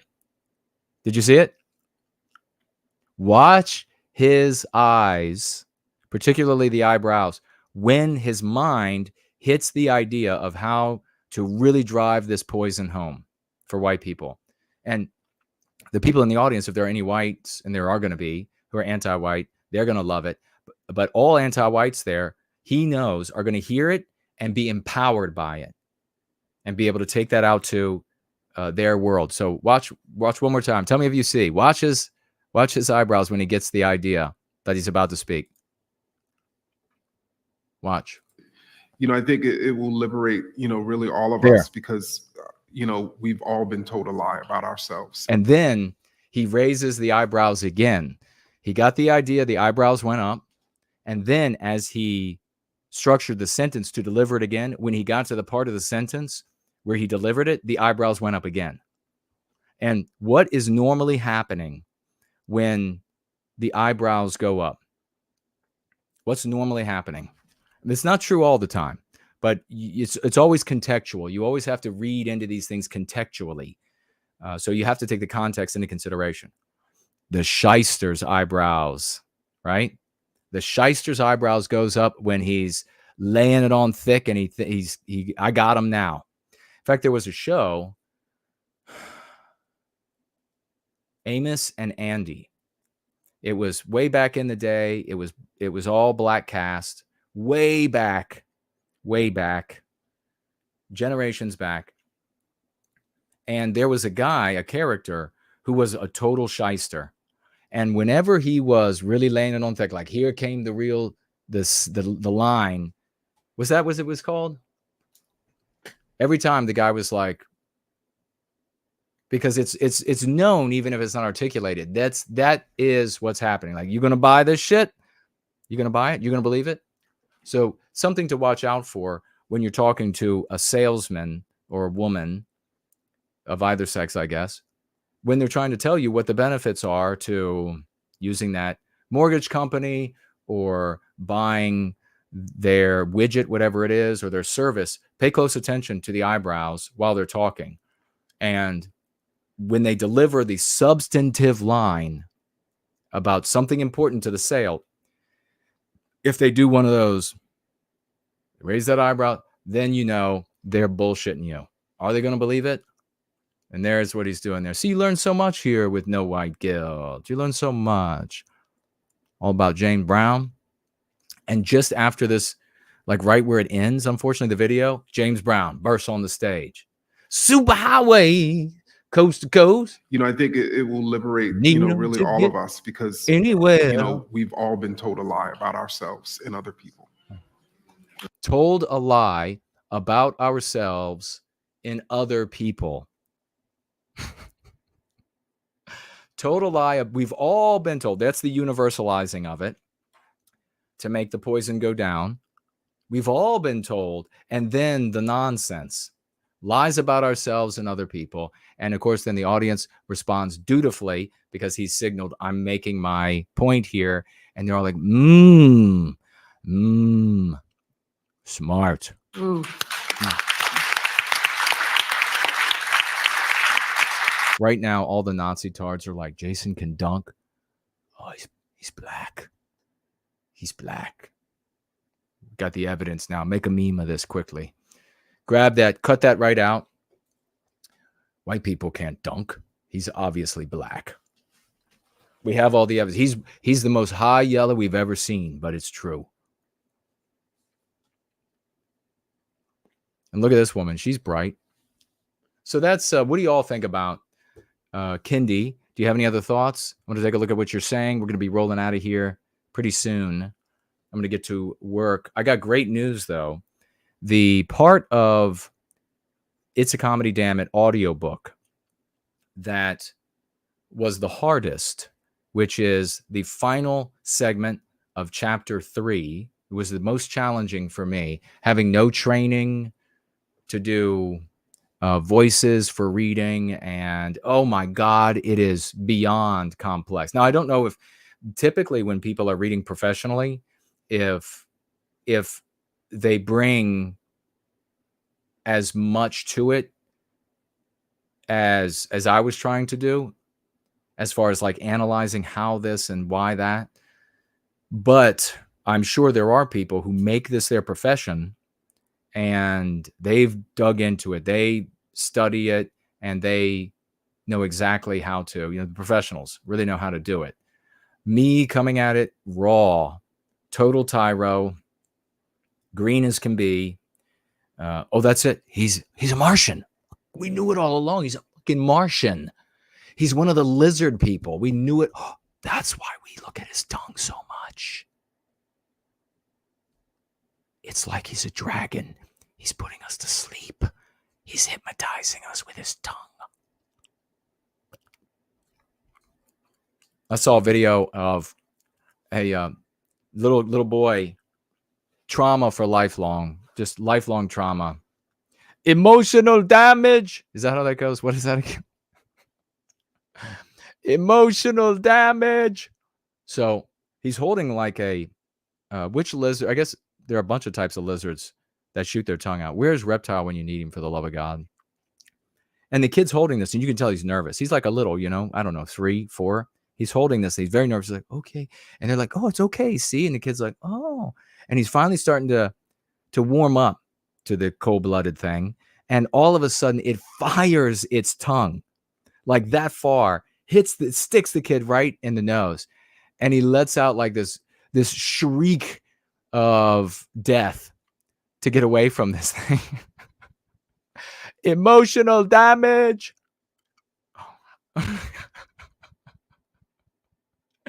I should have kept that and made a meme out of it to play for you all, or joke out of it.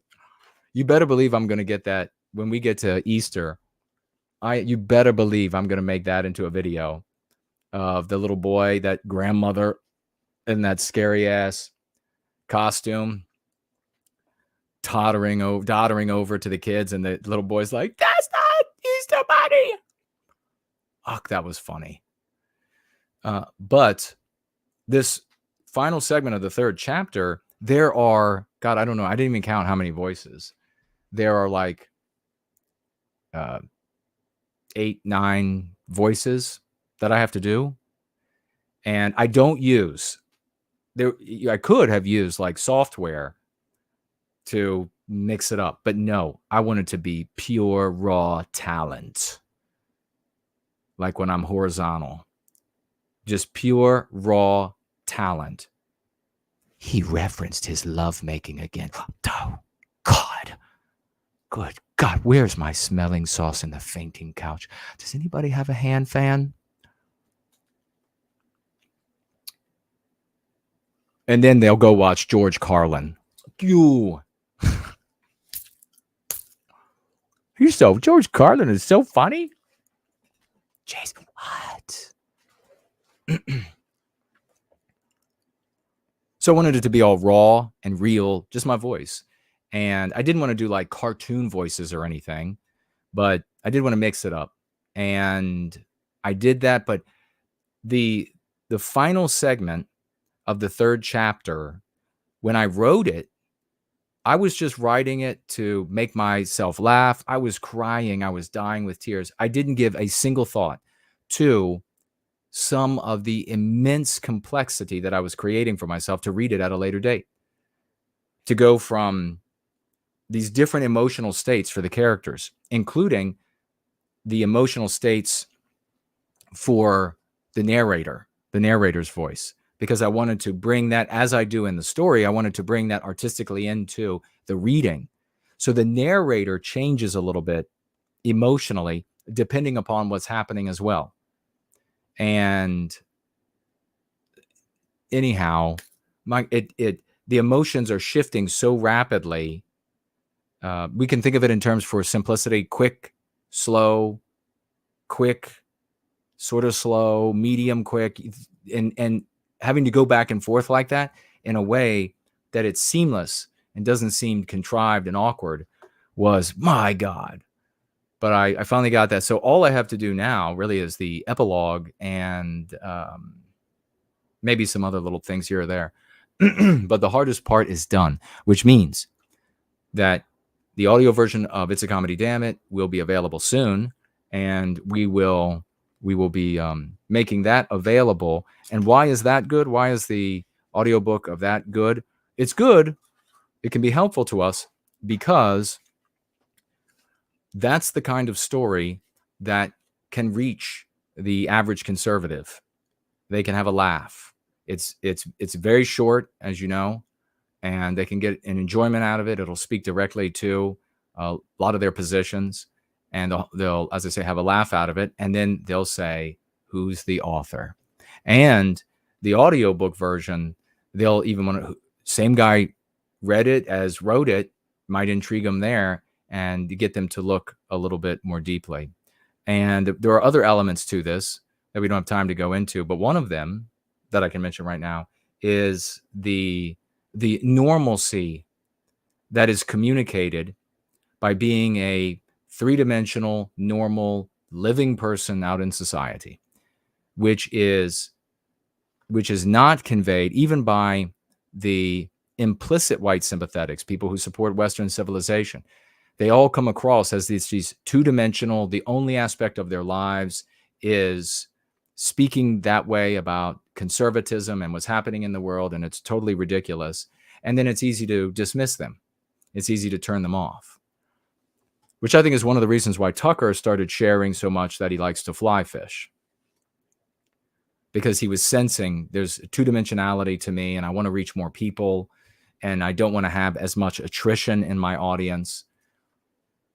So that would be a reason for mentioning that, bringing that in. But yeah, excited about that. And of course, as you know, 5 years this month, suppressed, born guilty. If you get it, you can get it from Amazon. Just go to Amazon, type in Born Guilty. Should come up by itself. You can type in Jason Kuna if you want. You don't have to do the umlaut over the O, but you can if you know how to do it. Kudos to you. Or you could go to nowhiteguiltcollectibles.com, and you can, if you acquire Born Guilty from there, you'll get it with a signature and the verbiage suppressed for 5 years and still going. But I might, just since this is the 5 year, we won't call it an anniversary, it's a 5 years of being suppressed. Since it is, I might show you another drawing in there, or I might read a short passage. We'll see. I didn't plan on it. This is 2 Gym Tuesday. By the way, I wanted to ask, do y'all think I should do this roll in on Wednesdays? Because Tuesdays are crazy for me. And it might make it easier for me to do it on Wednesdays. If everybody they can make it now, can make it on Wednesday evenings. Like, go ahead and like tell your pastor, no, I'm not going to come to church on that day anymore. Jason's on. Tell your employer, you can't put me on the schedule for Wednesday evenings. Jason's on. You could tell your wife, don't give birth on Wednesday. Jason's on. Remember, we had a couple here. Maybe you remember these people watching the Go Free gathering in the labor room. Remember that? Glorious, wonderful. That's the kind of dedication you need to have when you're going free. But I don't know. I'm thinking about it. Give me your thoughts. Also, we're going to be rolling in again this week on Friday. Keep your eyes open for that. Special guest will be joining me for an hour roll in on Friday. Just keep your eyes peeled. Let me see what y'all are saying. I want to have this highbrow intellectual here interview me. I know she would be saying, So I would bring some like Asian sounding philosophy. I remember when I was in high school reading all that stuff, and they're like, the tree grow wild when the wind blows. Everybody's like, sage. You don't get that in Western civilization. And I was like, yeah, you don't. You're right. You don't get that shit in Western civilization.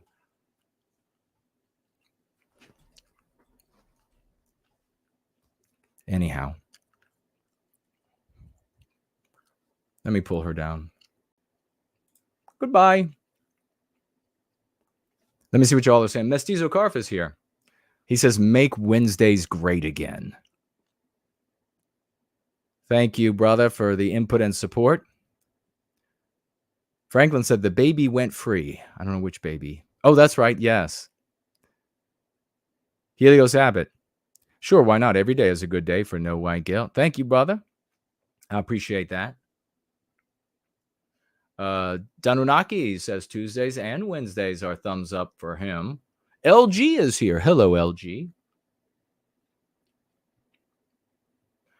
Lady Anglo says might be better for her. Very good.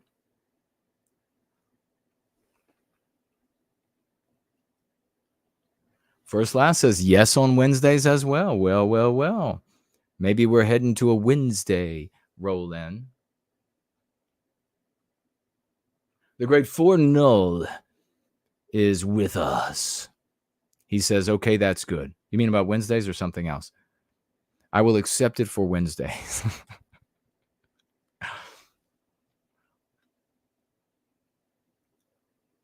Let's see. Who else is here? Spud says, let me know if you got a dono through Entropy.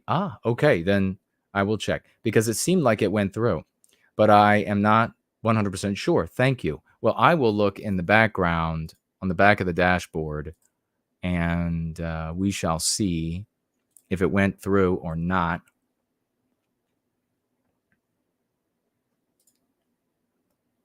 Oh boy. Entropy. They were always, anti-whites always vexing Entropy.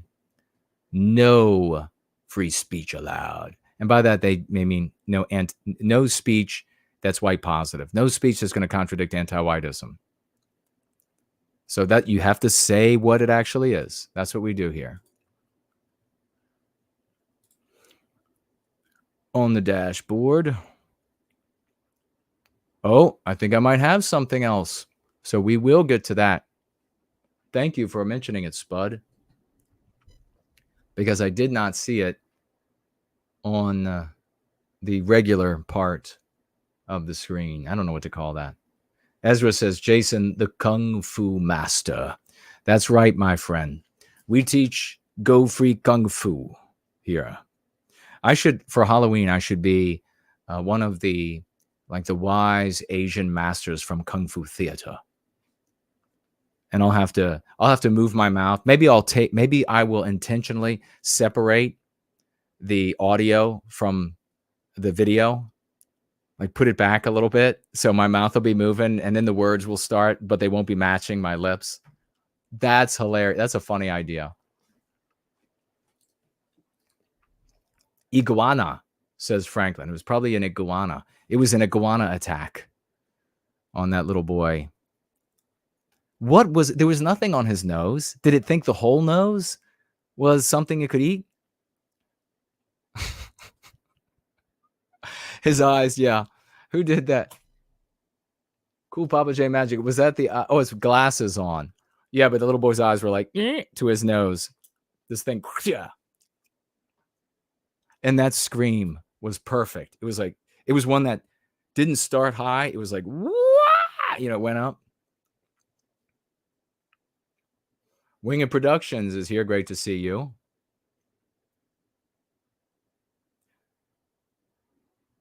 Everybody was kung fu fighting. Those cats were fast as lightning. In fact, it was a little bit frightening. This is supposed to be Christmas time, though. I'm supposed to be doing Christmas songs. What should I do? You're a mean one, Mr. Grinch. You really are a heel. You're as cuddly as a cactus. You're as charming as an eel, Mr. Grinch. You're a bad banana with a greasy black peel. And then I jump to, you're a foul one, Mr. Grinch. You're a nasty, wasty skunk. Your heart is filled with unwashed socks. Your soul is full of gunk, Mr. Grinch. The 3 words that best describe you are as follows: stink, stank, stunk.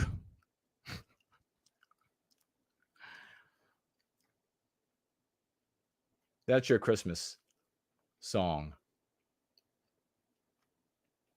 Oh, did Janice go before we did the Christmas song? Oh, boy. She'll have to watch and replay. Henry is here. I'm looking for tags. Looking for tags. Or maybe anything funny that anybody... If you write something that you think is going to be really funny, tag me. Because sometimes I don't get to see all the comments, and I'll look afterward, just like here and there, like spot, because I don't have the time to like go back and watch everything. And sometimes I see the hilarious shit written by you all in the live chat. For White Wellbeing, great to see you, is here. And he says 2 different gyms or twice at the same gym. 2 different gyms, my friend. 2 different gyms.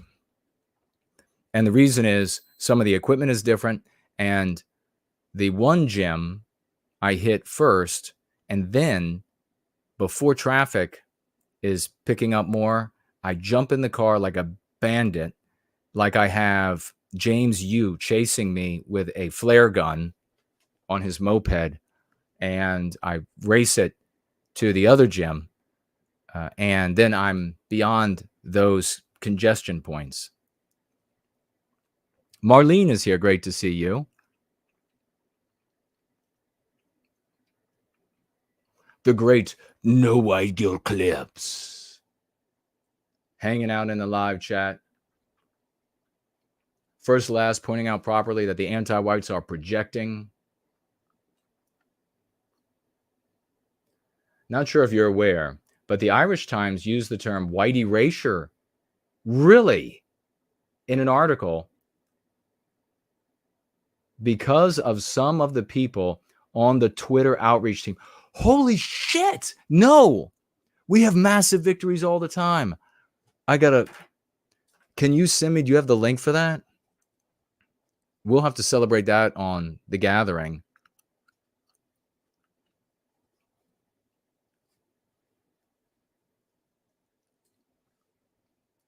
Huge. That is enormous victory for us.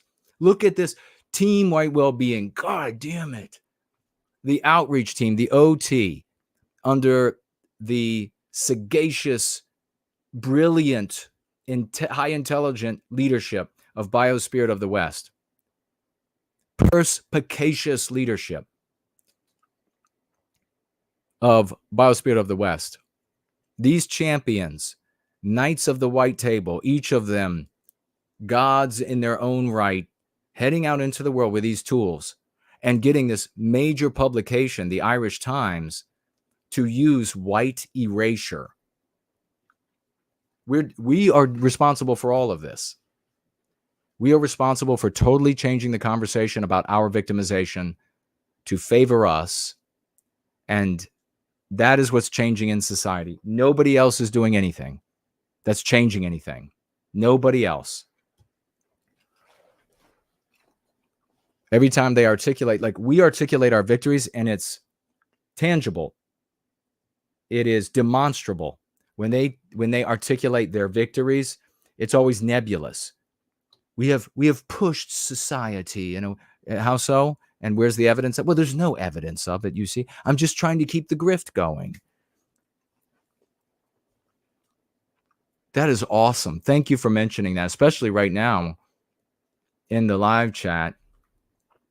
Man, gosh, how exciting. See, like when these kind of things happen, when I go to bed at night, I think, man, the world, like stare up at the ceiling, and I think the world is changing because of what we're doing. And it was all done with this. No money. Look at all the money that has to be dumped into anti-whiteism and how massive their army is. That's amazing. Yeah, and everybody, we would be full up with people in service to white well-being, here, white positivity, if their goal was the end of our victimization. But they don't come because that's not their goal. Successes in the direction of their goal, they would be interested in. Successes that are not in the service of their goal, they're not interested in.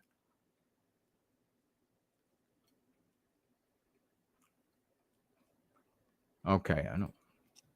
Let me check over here. Maybe we'll randomly, just very quickly, because we are running out of time. We're reaching the midnight hour. Where shall I? Just like a page, maybe. Let me see, like a page like this. Look at all the different sketches on 2 different pages there. Man. Maybe there's a dream segment that we could go to.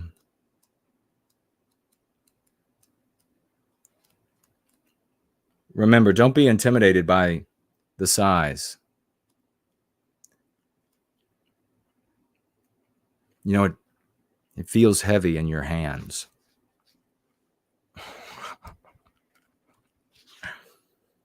It feels heavy in your hands.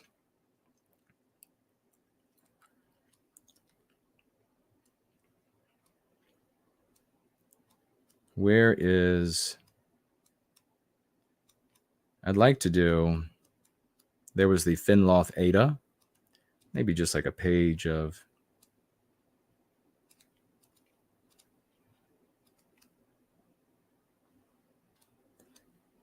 some dreaming segment. I've told people before, and it's funny to see like midwits try to understand, how do I dream in the book? You'll have to dig in, my friend.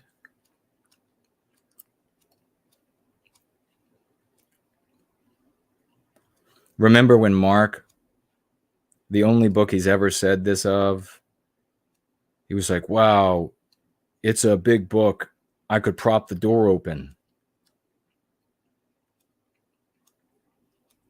And I was like, that's like nothing like I said about your book.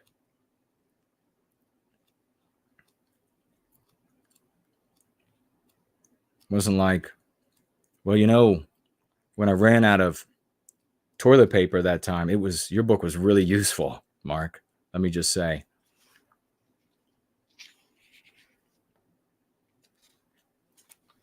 Get up.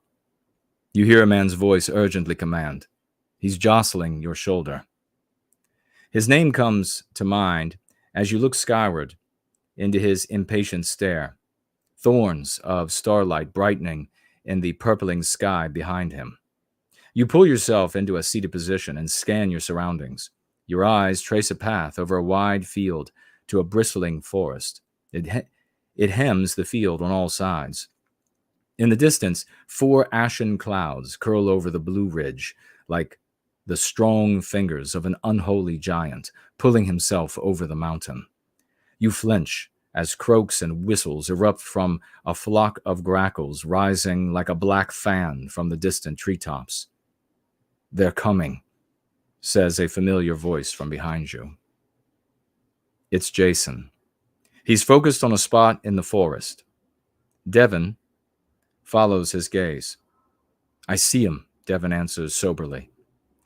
I'll get Alistair,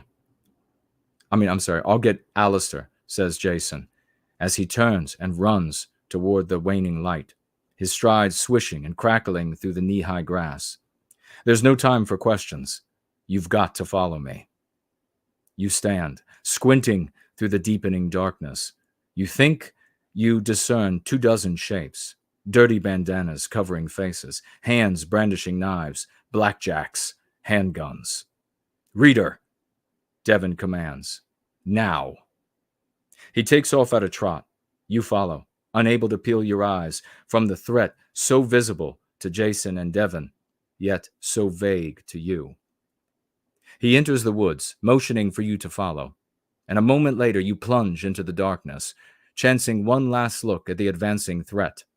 They're clearer, closer, and running, and Devin is gone. You desperately scour the darkness in vain, a crippling fear spreading like a strangling creeper through your muscles. "This way," a pair of new voices exhort. "Barrett, James," you hear yourself shout, as though you know the men. "I can see the sapists. Follow us. We know the way." You bolt through the undergrowth, knife-pointed branches like the fingers of skeleton in the service of the enemy, threatening to trap you in their web, snagging your clothes and tearing your skin. Splashing through creeks, slipping sideways through pockets of brambles, your thoughts are on the enemy, their pursuit growing in your ears. Looking back as you flee for your life, you catch horrible glimpses of their faces in the moon-brindled forest. Diseased, ugly, the undermen of our people, the sanguinary lust of the misfit. You're dreaming there, and I'm taking you through your dream. And that is part of the book Born Guilty, where you will learn many things.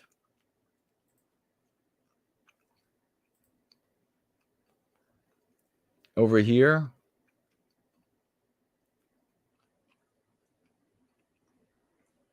we have, looks like subscribe star is blank. So we didn't miss anybody. Cash app is blank. Didn't miss anybody. Turn around this way. And we'll see here. And we do have Spud Ruckus over here on Entropy. Thank you so much, sister. What do you say to people? And it's a $5 financial gift. So thank you so much. Full white well-being.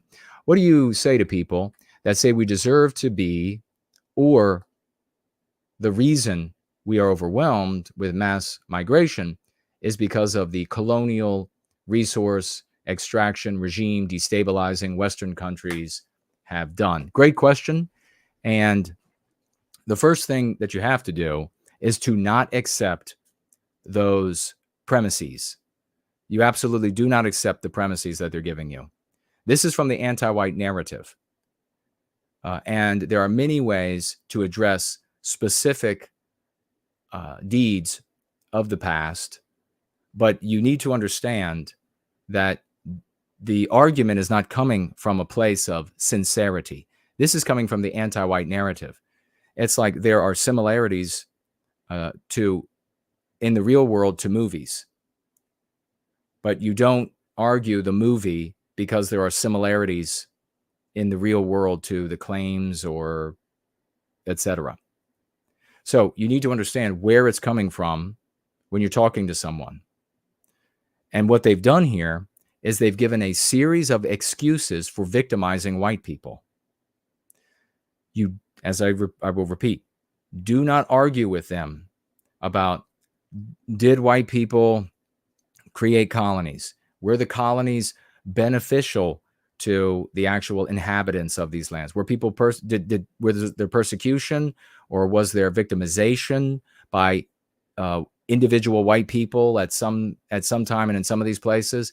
And was that offset or more than offset by all of the benefits? They're not going to accept any of the benefits of colonial endeavors, no matter how I can promise you this: if there was a landmass that was ruled in some part by this king or potentate or that tribal leader, and then random smaller other tribes just trying to stay out of their way, and white people came in there and they said, no, this is bullshit, and we're gonna turn this into a country, and there won't be all the sort of demonic bestial behavior that you see, that was seen around the world, not every place, but was seen around the world. We're going to stop that. We're going to give medicine. We're going to bring food. We're going to teach you all government, and we're going to do all these things. Massively offset.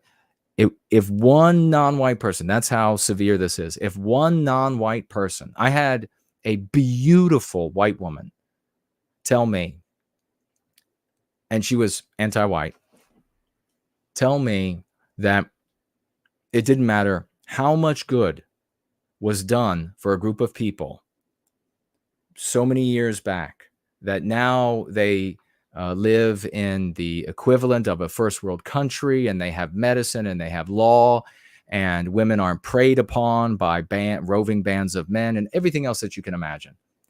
She said, you, even though she's white too, took away their cultural innocence. This is another MP from anti-whiteism. They wanted to live however way they lived, and they somehow, she knew that they saw that as the people today, the non-whites in that country today, saw that as preferential. That's what they wanted. That would be their preference. They would do away with the law. They would do away with medicine. They would do away with the farming. They would do away with all of it if they could just go back to what it was like. She would claim this. Somehow she would have this omniscience. Again, coming from the fantasy of the anti-white narrative. So this is Spud. It's a really great question. So the only thing you can do here, not the only thing, but the most effective thing you can do is you can say all races have engaged in every type of activity. You are demonizing the white race so that you can victimize white people today. You want to make claims about the past, about wrongdoings in the past that every race engaged in, so that you can victimize white people today. I don't care what excuse you give for victimizing white people. I reject it. And then let them make the argument that no, white people should be victimized for these reasons. White people today should be victimized for these reasons. Let them make that argument. If they are a decent person, they're going to be loath to do that. Many times if they're a decent person, they'll be like, well, they'll do that as their mind is sputtering out, and they don't know what to say. Or let them go ahead, and sometimes even with an average vague out there, they might hold the position, but you can tell the look on their face that they're not comfortable with that at all. And then just let them go. Hardcore anti-whites, let them give all the reasons why that events of the past should result in the victimization of white people today. And you will have won. So you can see how, with our intellect, we cut right through the psychological warfare. You can look at the Sean Hannitys, you can look at the Tuckers, you can look at the heads of conservative organizations and networks and their 6- and 7-figure salaries and their net worths and the scores or even hundreds of millions of dollars, and they don't have these. They weren't able to figure this out. They don't have these tools that we're able to provide now. They would want to talk about everything else under the sun and lose. So that is how you hammer it to them. That is how you hammer it. No victimizing, and take it emotionally with the white positive moral imperative. Take it to the next step. You're seriously going to victimize white children today for this excuse that white people, so many white individuals, so many generations ago. And one of the things I always like to, when anti-whites get into this sort of a role and I'm hammering them, I ask if it's okay if we can victimize pick a non-white race, just say a non-white person because his brother raped a white woman today. Can we go victimize him? And they'll be, horrified. He didn't commit the crime. No shit. So thanks for all of your excuses to victimize white people.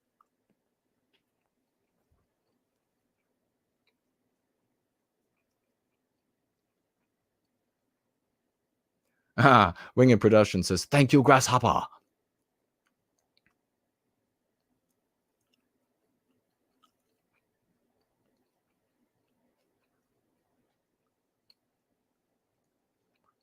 Oh, I like what Henry wrote here. Thank you, Henry. I feel like Jason's brain is just naturally gifted and designed in just the right way to dissect and explain abstract concepts with accuracy. Thank you, brother. I really appreciate that. LG says, what do you think about doing another video contest? Love letters to Europe. Ooh. Like back in 2018, 2019. We might. Things have really changed in the white sympathetic sphere how fast the change over just the past, 5 years, 6 years. Because when online activity really started cooking up, there was the explicit white sympathetic communities and entities and organizations, they came to the internet. And so it was like this internetizing, this digitalizing and it had already happened years earlier on a much smaller scale, but there was a bar for of competency to use the internet, the actual tools to make live streaming in these communities and everything for so long were, they weren't as sharp as they are today. And so, but we've passed all of this. The technology has arrived, and that bar for competency has been crossed by, more and more of the population. And so all these people came online, and the real sickness of this hatred of all Jewish people, and using white well-being or just the welfare of white people as the excuse to go after Jews or the excuse to go after blacks has really materialized, and really sort of like distilling what the explicit white sympathetic sphere was in a way that really severely ended up being far worse than I thought it was. And so there was a period there where there was still a lot of like the old notions, and there was much more interaction. And what we've seen is among different communities, and what we've seen is things shaking out to these massive audiences for the lowest brow argumentation. Like the simplest hate all Jews gets the biggest audience. And then you sort of work up from there. So we had that article, or it wasn't an article, it was some guy who's sort of an observer of the white sympathetic sphere, not in it. And he said, like, what happened to all the really highbrow stuff that used to be there? There's no stomach for it. Content creator, and it's not that it was good or that it should be viewed. I mean, it was pedantic prattling. That was one of the things I argued against often. Uh-oh, look at the time. After midnight, we gonna let it all hang out. But within sort of the white positive sphere, our community, we could do a contest. The problem is, as I was just saying, if it crosses into any other circles, you're going to have people with a different objective submitting. And that can be problematic, obviously. Them showing up. It was one of the things that Jeff Winston, when he wanted to have his contest, and Jared George was like, I'm quitting again if you allow these people. And I told him, I said, look, you have to articulate up front. They can't put Nazi tropes in any of this. This is all supposed to be new. And he's like, I know it's supposed to be new, but it's just like, it's what they're doing. They just keep resurrecting this stuff. And so that last one that we had any association with White Art Collective, that last competition that they had, he tried and it wasn't enough. I mean, it just wasn't enough. We can't have like a little Third Reich LARPing. You know, it's not like, well, we can have a touch of it. No, you can't have any of that. None of that. And so that's the problem.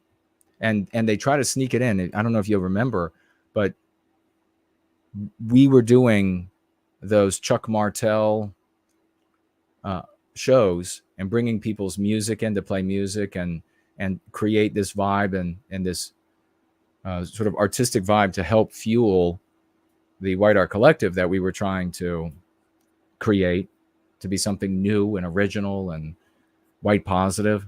And we told everybody who submitted, you can't hide anything in the video.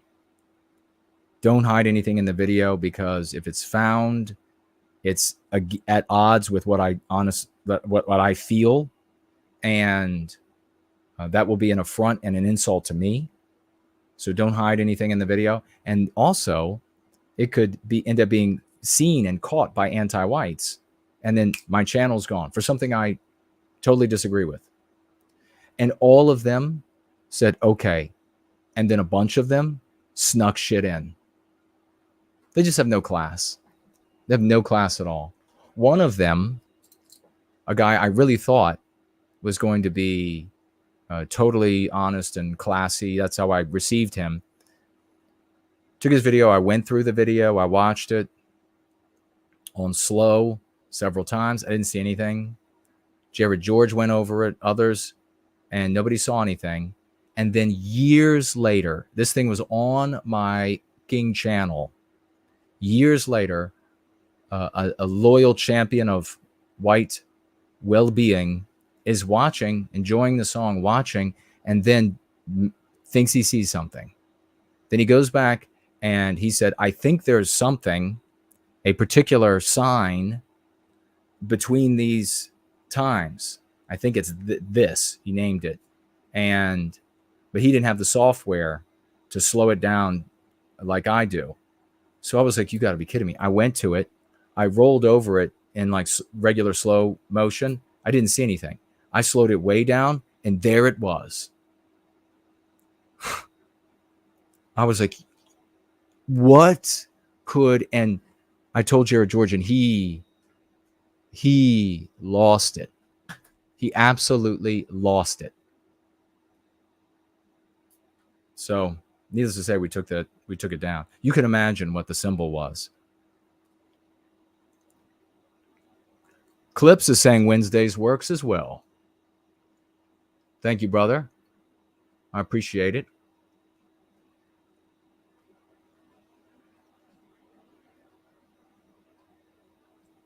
Thank you, Grasshopper. Did I miss anybody there? I don't think so. Man, that is so awesome about the Irish Times.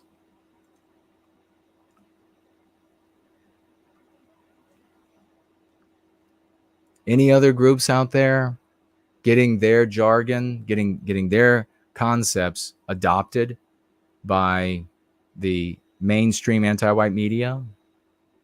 No. And they've been around for how many generations? Their ideas and their efforts. Really, I mean, compare these things. JK160 is here. Great to see you, brother. I said Mark can't read. Maybe it was about Born Guilty. I could use it as a doorstop. Hold the door open. Catherine is here. Hello to you and welcome. Asking, why did Jared George quit? Because of the J. Spurgs and Nazi tards. He felt, for the longest time, he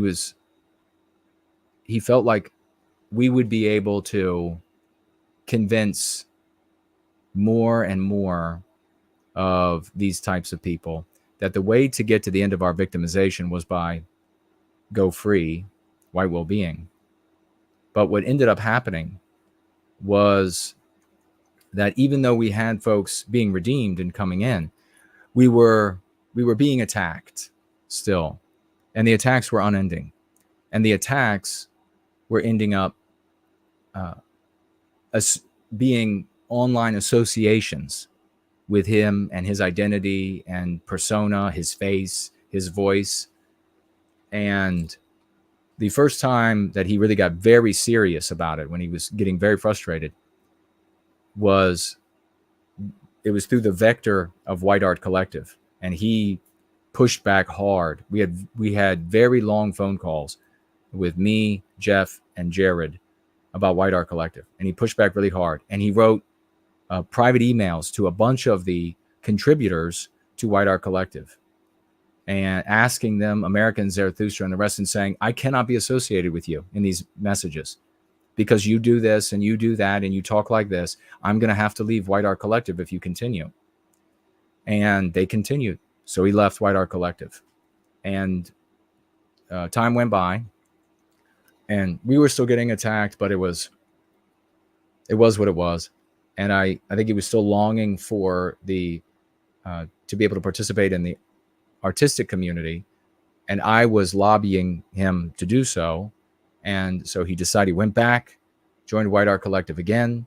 And it wasn't in no time that they were making songs about, somebody made a song like, not at some point, like lauding Hitler or something. And Jared was like, but the worst thing for Jared was on the social media where these people would write on Twitter or on Gab, they would have, like, there was one post where a guy, maybe Fernald will remember who this was, maybe don't say it, but he posted a meme where a white guy was riding down a non-white person.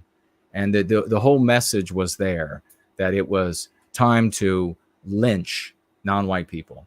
And Jared really became apoplectic. No wonder. So he was done with White Art Collective altogether. He quit. That was the end of it. He and Jeff went separate ways, politely. But that was the end of that. And then as time marched on, it just was unending. The J. Spurgs, and it's just like I talk about, good people show up and they dip their toe in, and immediately, as I've demonstrated, I show we had, what was her name? The one girl, brand new. She's like, I'm just checking this out, brand new. She stuck around for a long. She's still around. I mean, she still watches, but she's engaged or something now, and she was getting hammered. She came into the live chat talking about it. She's like, my whole gab are people demanding that I condemn Jews and that I badmouth Jews. And she was genuinely confused. That's what happens to everybody. That's why all good people are run off. They just won't stay around. Because you have these people show up and they're like, you gotta talk our way. You gotta hate the Jews. You gotta hate the blacks. You gotta hate. And you got to endless. That's what you do. That's the substance of what you do. And if you don't do it, then we're going to slander you. We're going to call you bad names. We're going to tell people you're a drug dealer or whatever. assassinate your reputation. And nobody wants to have like their thread filled up with all that trash. Nobody wants to be reading that every day. Why aren't you naming them? You know, what normal person, I mean, really, is there a normal person in your world that would be like, sure, I'm going to go put up with that? So it's painfully obvious. And then once people are in, they're getting inundated all the time by these people. And so Jared got to the point where he was like, I've had enough. And there goes another talented person. How many of these Nazi tar, Jay Sperging scum can make music like Jared George? None. Zero.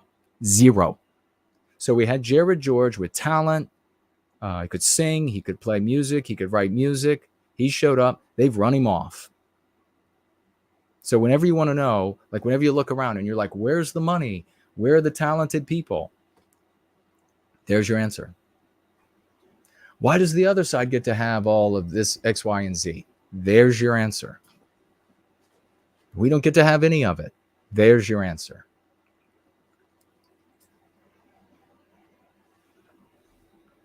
Fernell says, go free ain't for sissies. Especially if you aren't a backstabber of Jason and other good folks, like all the subversives in our community.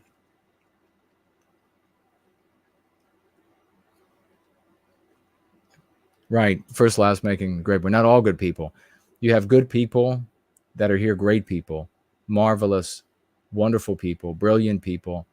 And what sets us apart is that our love is able to endure their hatred, their attacks. Our love for our people enables us to have longevity. Because you better guarantee that all of these good folks that are here, and myself, I can promise you, if it wasn't my love for our people and therefore desire to end our victimization, there is no way I would have put up with 2 weeks of insufferable low IQ pieces of shit at me constantly, bad-mouthing me, besmirching my reputation. I wouldn't have put up with any of it. I've only put up with it out of love for our people. I've only fought back out of love for our people. And I tell you, these types, they better hope I never get in power. They better hope I never. It's not going to, it wouldn't be, darn, they passed another law that says we can't say this or that. You'd be begging for the anti-whites to be back in charge.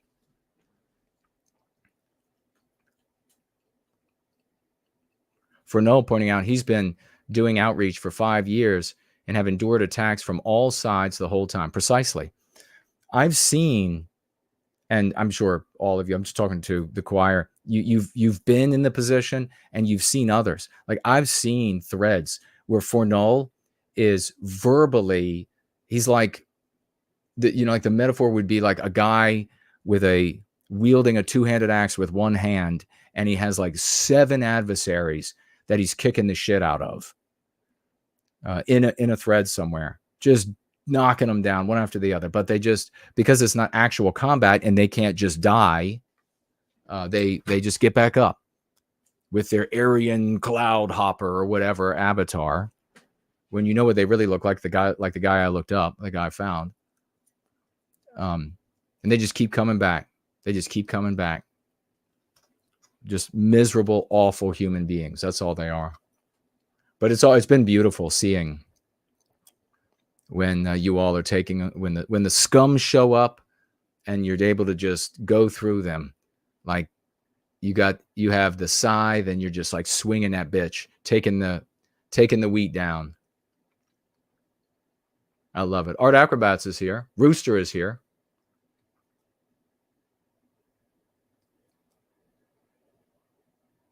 Why do you want to? Rooster is asking to remove the heart. No, you click on the heart, and then you give hearts. You're like, yay! Or you click on this little horn thing, and you're like, yay! There's a horn.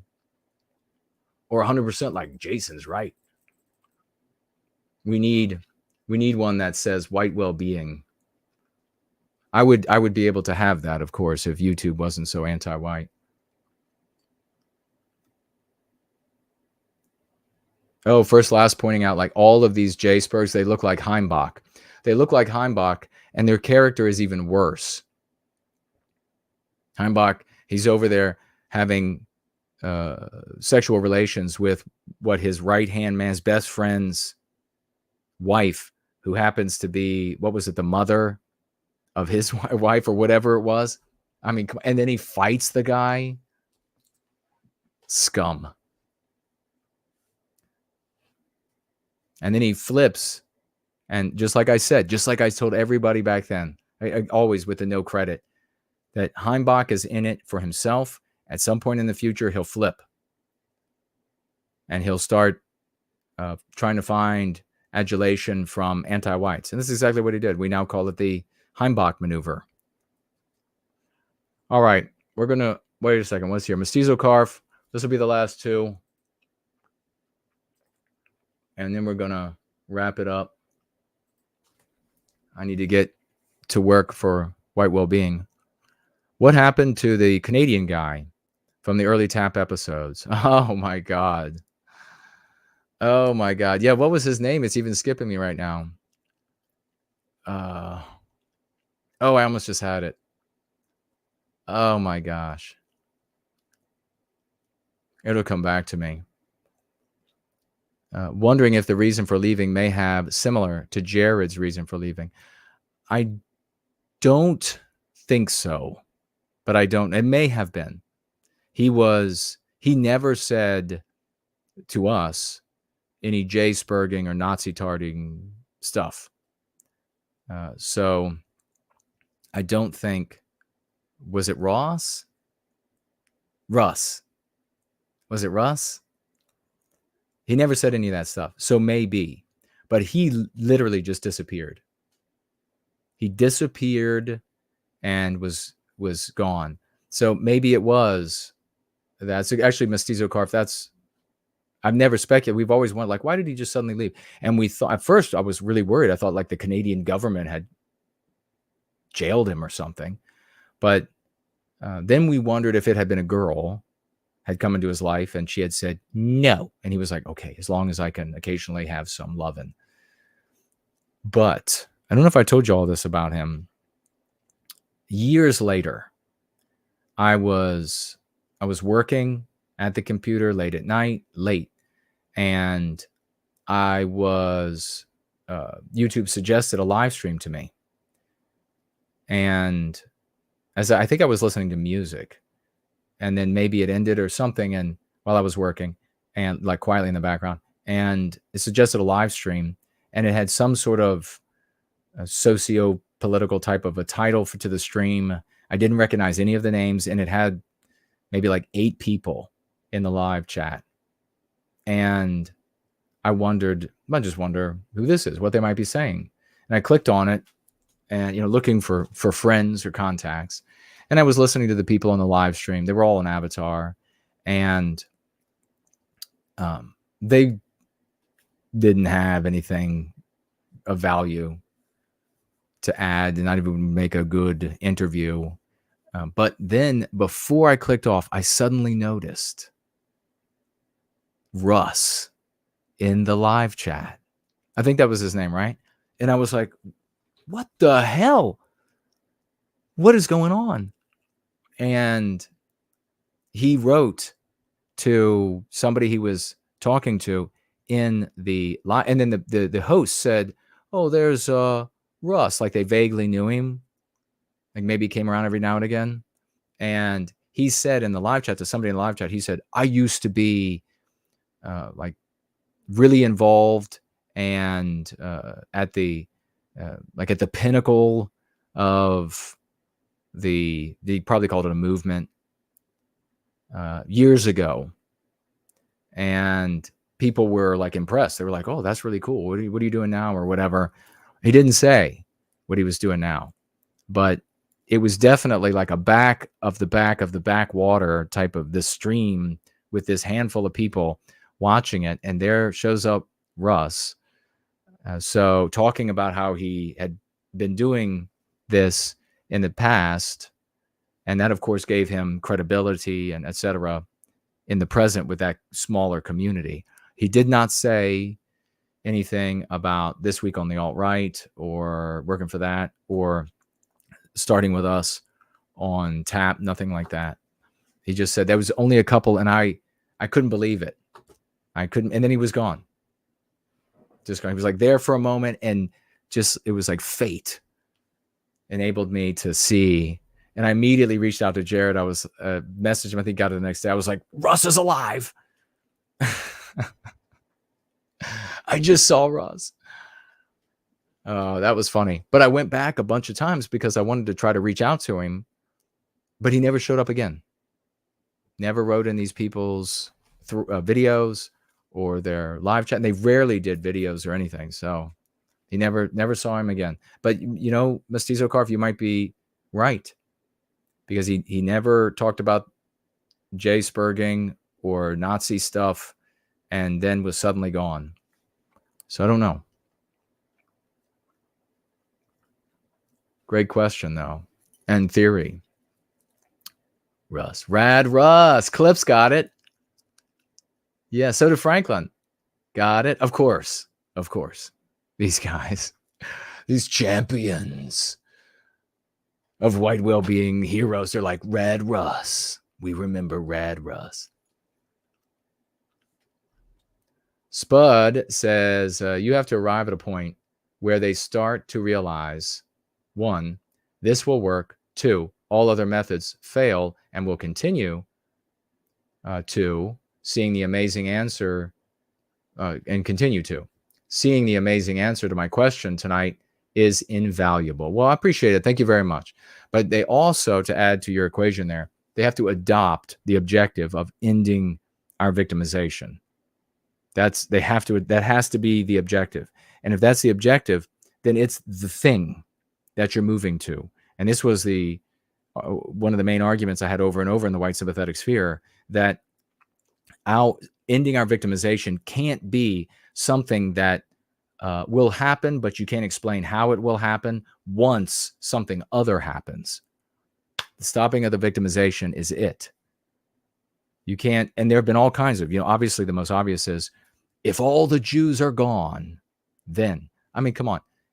But there are other ones, like if we're able to co-opt the leadership of the military, I'm not kidding, then, if we're able to print the money, then, if there is an enormous economic crash on planet Earth, then, and in all of these cases, I could make arguments to the contrary about how the opposite is even more likely to occur. They didn't care. That's why I talk about it as God of the gaps. They would say, well, somehow, and even this conversation with Jared Taylor, somehow, once everybody knows the data, then somehow their hearts are pure and it will somehow change. I don't know. Well, come on, Yale grad. You can do better than that.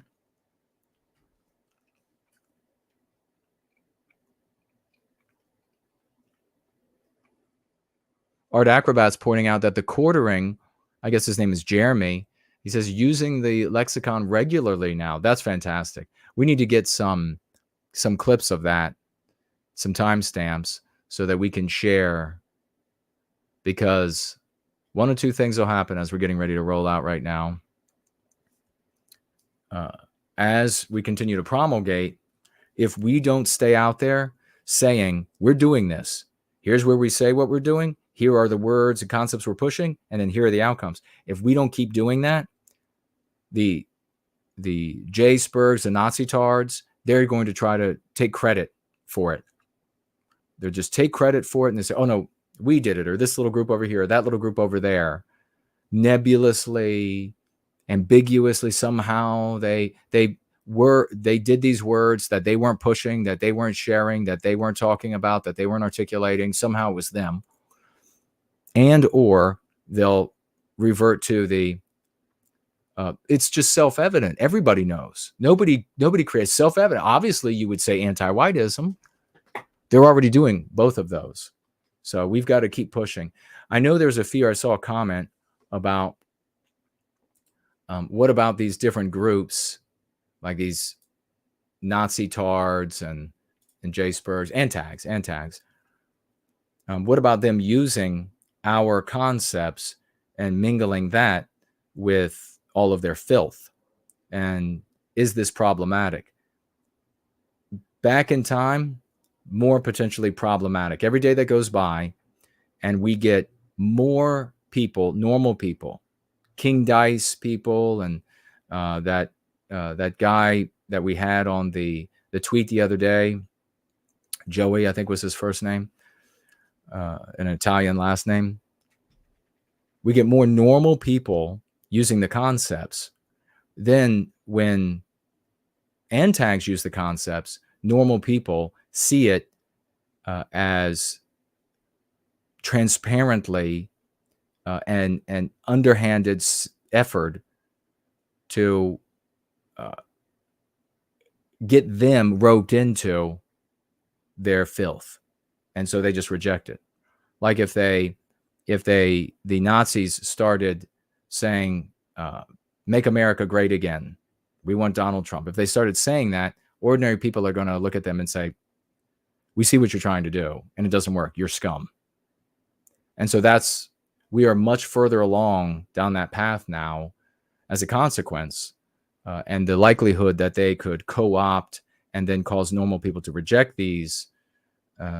all of these concepts is increasingly something that's impossible because of the normal usage. So that is so important. And I thought that or much earlier on, many, many years ago, I was concerned about that, but I was wrong, and my concern was sort of allayed by my error, which was that the notion that more people in the white sympathetic sphere, explicit white sympathetic sphere, had the goal of ending our victimization, and that as soon as they saw something that worked, they would abandon what they were doing and do the thing that worked.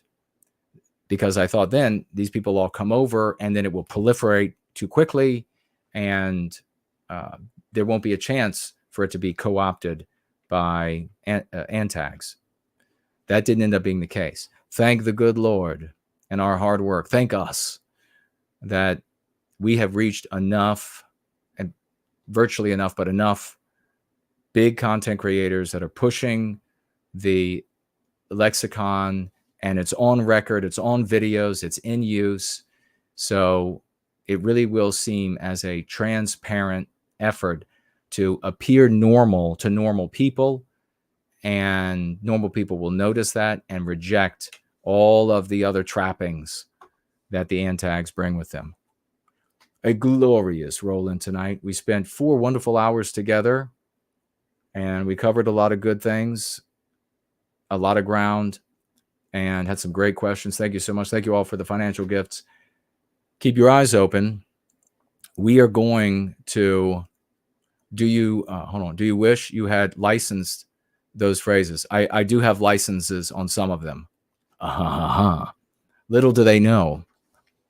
So I do own some of them. So if there ever was a big problem, a significant problem, we could just say, knock, knock, knock from the lawyer. So they could build, and then all of a sudden, like, create something. And then all of a sudden it's, oh, here are the papers. You spend a lot of time making and inventing and whatever, and co-opting another person's work. And now you have an order from a court to cease and desist. Yes, he thinks ahead. Great question there, Spud.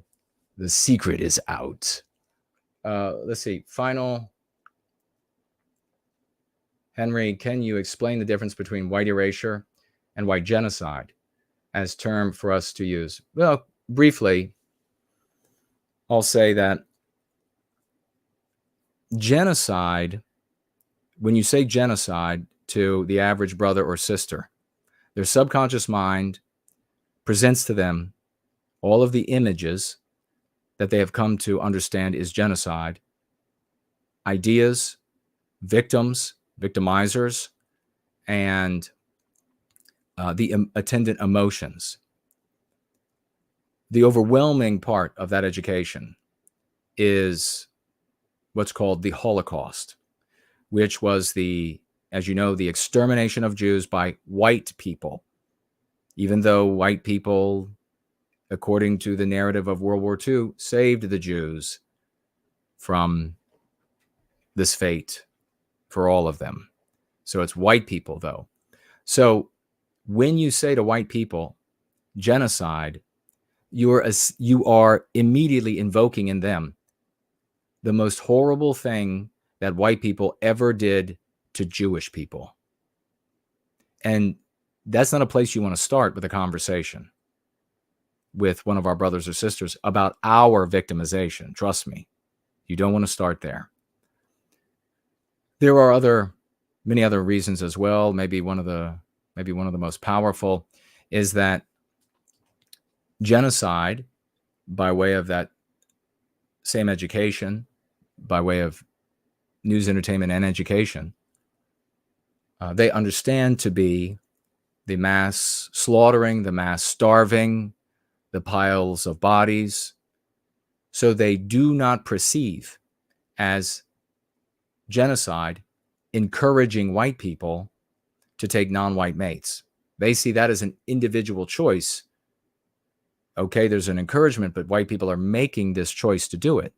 And nobody's being rounded up. Nobody is being, so you don't, and what ends up happening is somebody who wants to use genocide, it ends up in an argument about what is genocide. And they'll bring the UN's definition to bear, and they'll bring all this other kind of stuff. And now your opportunity to bring somebody over to white well-being and what's really going on in the world, to give them a tool that will empower them, is gone. You've just had a debate over what is genocide, and who are you debating with? Well, you're debating with countless hours of training and entertainment and the attendant emotions, where people, by way of entertainment, were with the little Jewish girl who's being hunted and watches her father gunned down by a Nazi soldier or brown shirt or whatever.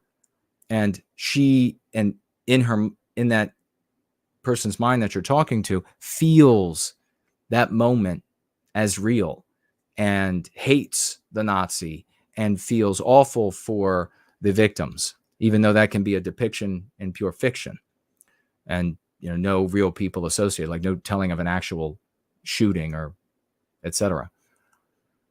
So you've just ended up with a debate about what is genocide. Now, why do people like to use genocide instead of white erasure? I guess I should say first, why use white erasure? White erasure, everyone can see. No one can deny. Even your most dullard relative or neighbor can see white erasure. So you then bypass, is there this victimization? Is that happening? You bypass that and you can get to the conversation about our victimization and give them the tools of the concepts that we provide that will help to liberate them. And depending upon who they are and what they do, they can go out and use those concepts and further liberate our people. So white erasure is visible everywhere. And it also encompasses more of our victimization, doesn't it?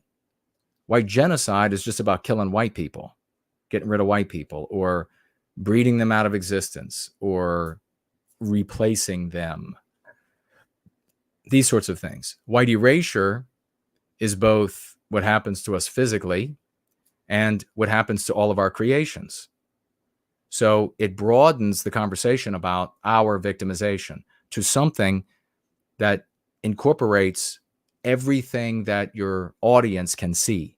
The signs changing, the statues coming down, the history books being rewritten, the school names being changed, the flags being changed, the on and on and on. Everything. They can see it. And they can, if they view that as our victimization, that is a great victory. If they're waiting around to see white people rounded up and starved to death, it's not going to happen. And if it started, it would be too late for them to suddenly decide. And they wouldn't. Why wouldn't they do anything about it? Because they wouldn't be feeling that they could attain individual well-being by way of group well-being. If it's white people started getting rounded up, they would be saying, I'm not white, I'm different, I can be anti-white. Who can I send my resume to? I'll work for less and let me work for the anti-white machinery of state. Now, the reason why there are people out there that favor using genocide, the main reason, is because they lack, and I don't mean to be mean, but their view of the world is narrower. And they therefore lack, and it might not be also their fault, because it's the view of the world is narrower for those who are giving them this information. So they might be able to come away from it and demonstrating that they have a higher IQ. But the lower IQ you have, the more you have to, or the more you resort to the grossest extreme. And they skip right over, literally, it feels like countless examples of victimization that are far worse than just fearing a genocide, far worse than just feeling rounded up. The stripping us of our dignity is a far worse real and lived victimization that we could talk hours about, the ramifications of that, the white noir that it causes in us, having to live spiritually, psychically, psychologically, what that does to us to live a life where we are denied dignity. That's a real crime that can motivate people. It's a real victimization that can motivate people far more than just a fear of something that is not going to happen anyhow. And they can escape. They feel like they could probably escape it for any number of reasons. So it is so far and away superior to say white erasure that I can't believe that there can be fervid or fervent pushback. Some people who want to use genocide, white genocide, want to use that because I argue against it. So it's a jealousy thing. But the majority of them are their subtlety of mind, or the subtlety of mind of the people who gave them this stuff is narrower. And so it's just the extremes. Like, look at vulgar culture. Who is able, vulgar culture, who populates those ranks? The dumber, the more intellectually challenged, the less educated, because all they can see is the extreme. All their narrow field of view can see is the extreme. They can't see the nuances that are, the victimization is far worse. So do make no mistake too, I don't want to be misunderstood there. I'm not saying that all they can see is the worst. They can just see the most like obvious and salient on the surface. It's sort of like, here's maybe a way to think of it, and we'll go on this. It's a good thought. It's a good thing to head off to bed to think about, or to the rest of your day, depending upon where you are in the world. But somebody who would use white genocide would be far more likely to point to a superficial gash on their arm as this significant injury. Maybe it needs like 3 or 4 stitches, as this major injury. Look at it, it's bleeding, the meat is laid open there. Then they would the cancer that they don't know is growing in them, that's going to kill them. So that bone cancer that is killing them, they don't even know it, and they don't have the ability to know it. They can see that wound though, and so that's what they want to point at. Look at that. And so maybe that helps to understand what they are able to see and what more sophisticated minds are able to see. And then once you have the tools, though, no matter what your IQ, once you have the tools to understand that were being victimized, you can repeat these things. You could have an IQ of 80. You could have an IQ of 70, and you could repeat about how we're being victimized by being denied our dignity, being denied any dignity in our lives. White women, at least, are allowed to have a little bit of dignity. White men, zero dignity. The only time they demonstrate, it's pretty rare. I mean, you get it from me, of course, but like usually it's somebody like Trump, where he's going to have dignity. But you saw what he did when it came time. They didn't even give him room to have any dignity. They just, all those females came forward and they were like, no, you got to capitulate and you got whatever, everything that happened. But it's one of the reasons why a lot of people are drawn to Trump, is because he's a white man that has dignity. He's not taking any shit. And you can see it's not just a function of money. It's deeper than that. But everyone else totally denied, every other white male totally denied dignity. So, great question. We're going to roll out. We're going to roll out on, our main man here for Null, as we've done a few times.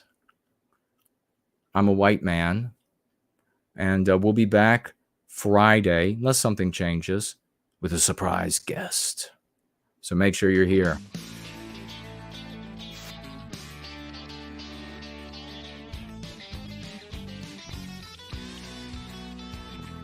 Some folks call me a rambling man. I do a lot of thumbing and kicking cans, and it wouldn't do an ounce of good to call my name.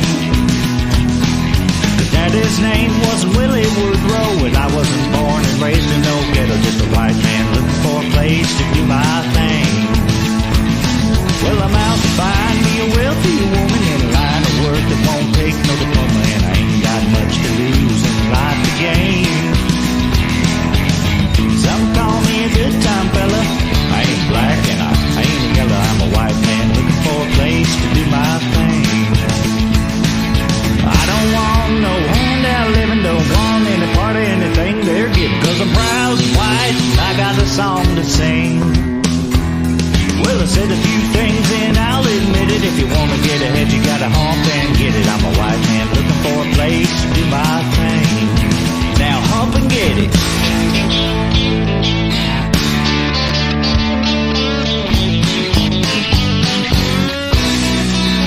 Yeah, I'm a small town man, I've been around a little. I like guitars and I like a fiddle, and that's kind of soul it takes to fan my flame. I'm a blue-eyed Billy, kind of rough and ruddy. I have to work to be somebody. I'm a white man looking for a place to do my thing. I don't want no handout living, don't want any part of anything they're giving, 'cause I'm proud and white and I got a song to sing. Well, I said a few things and I'll admit it. If you want to get ahead, you gotta hump and get it. I'm a white man looking for a place to do my thing. I'm a West man looking for a place to do my thing.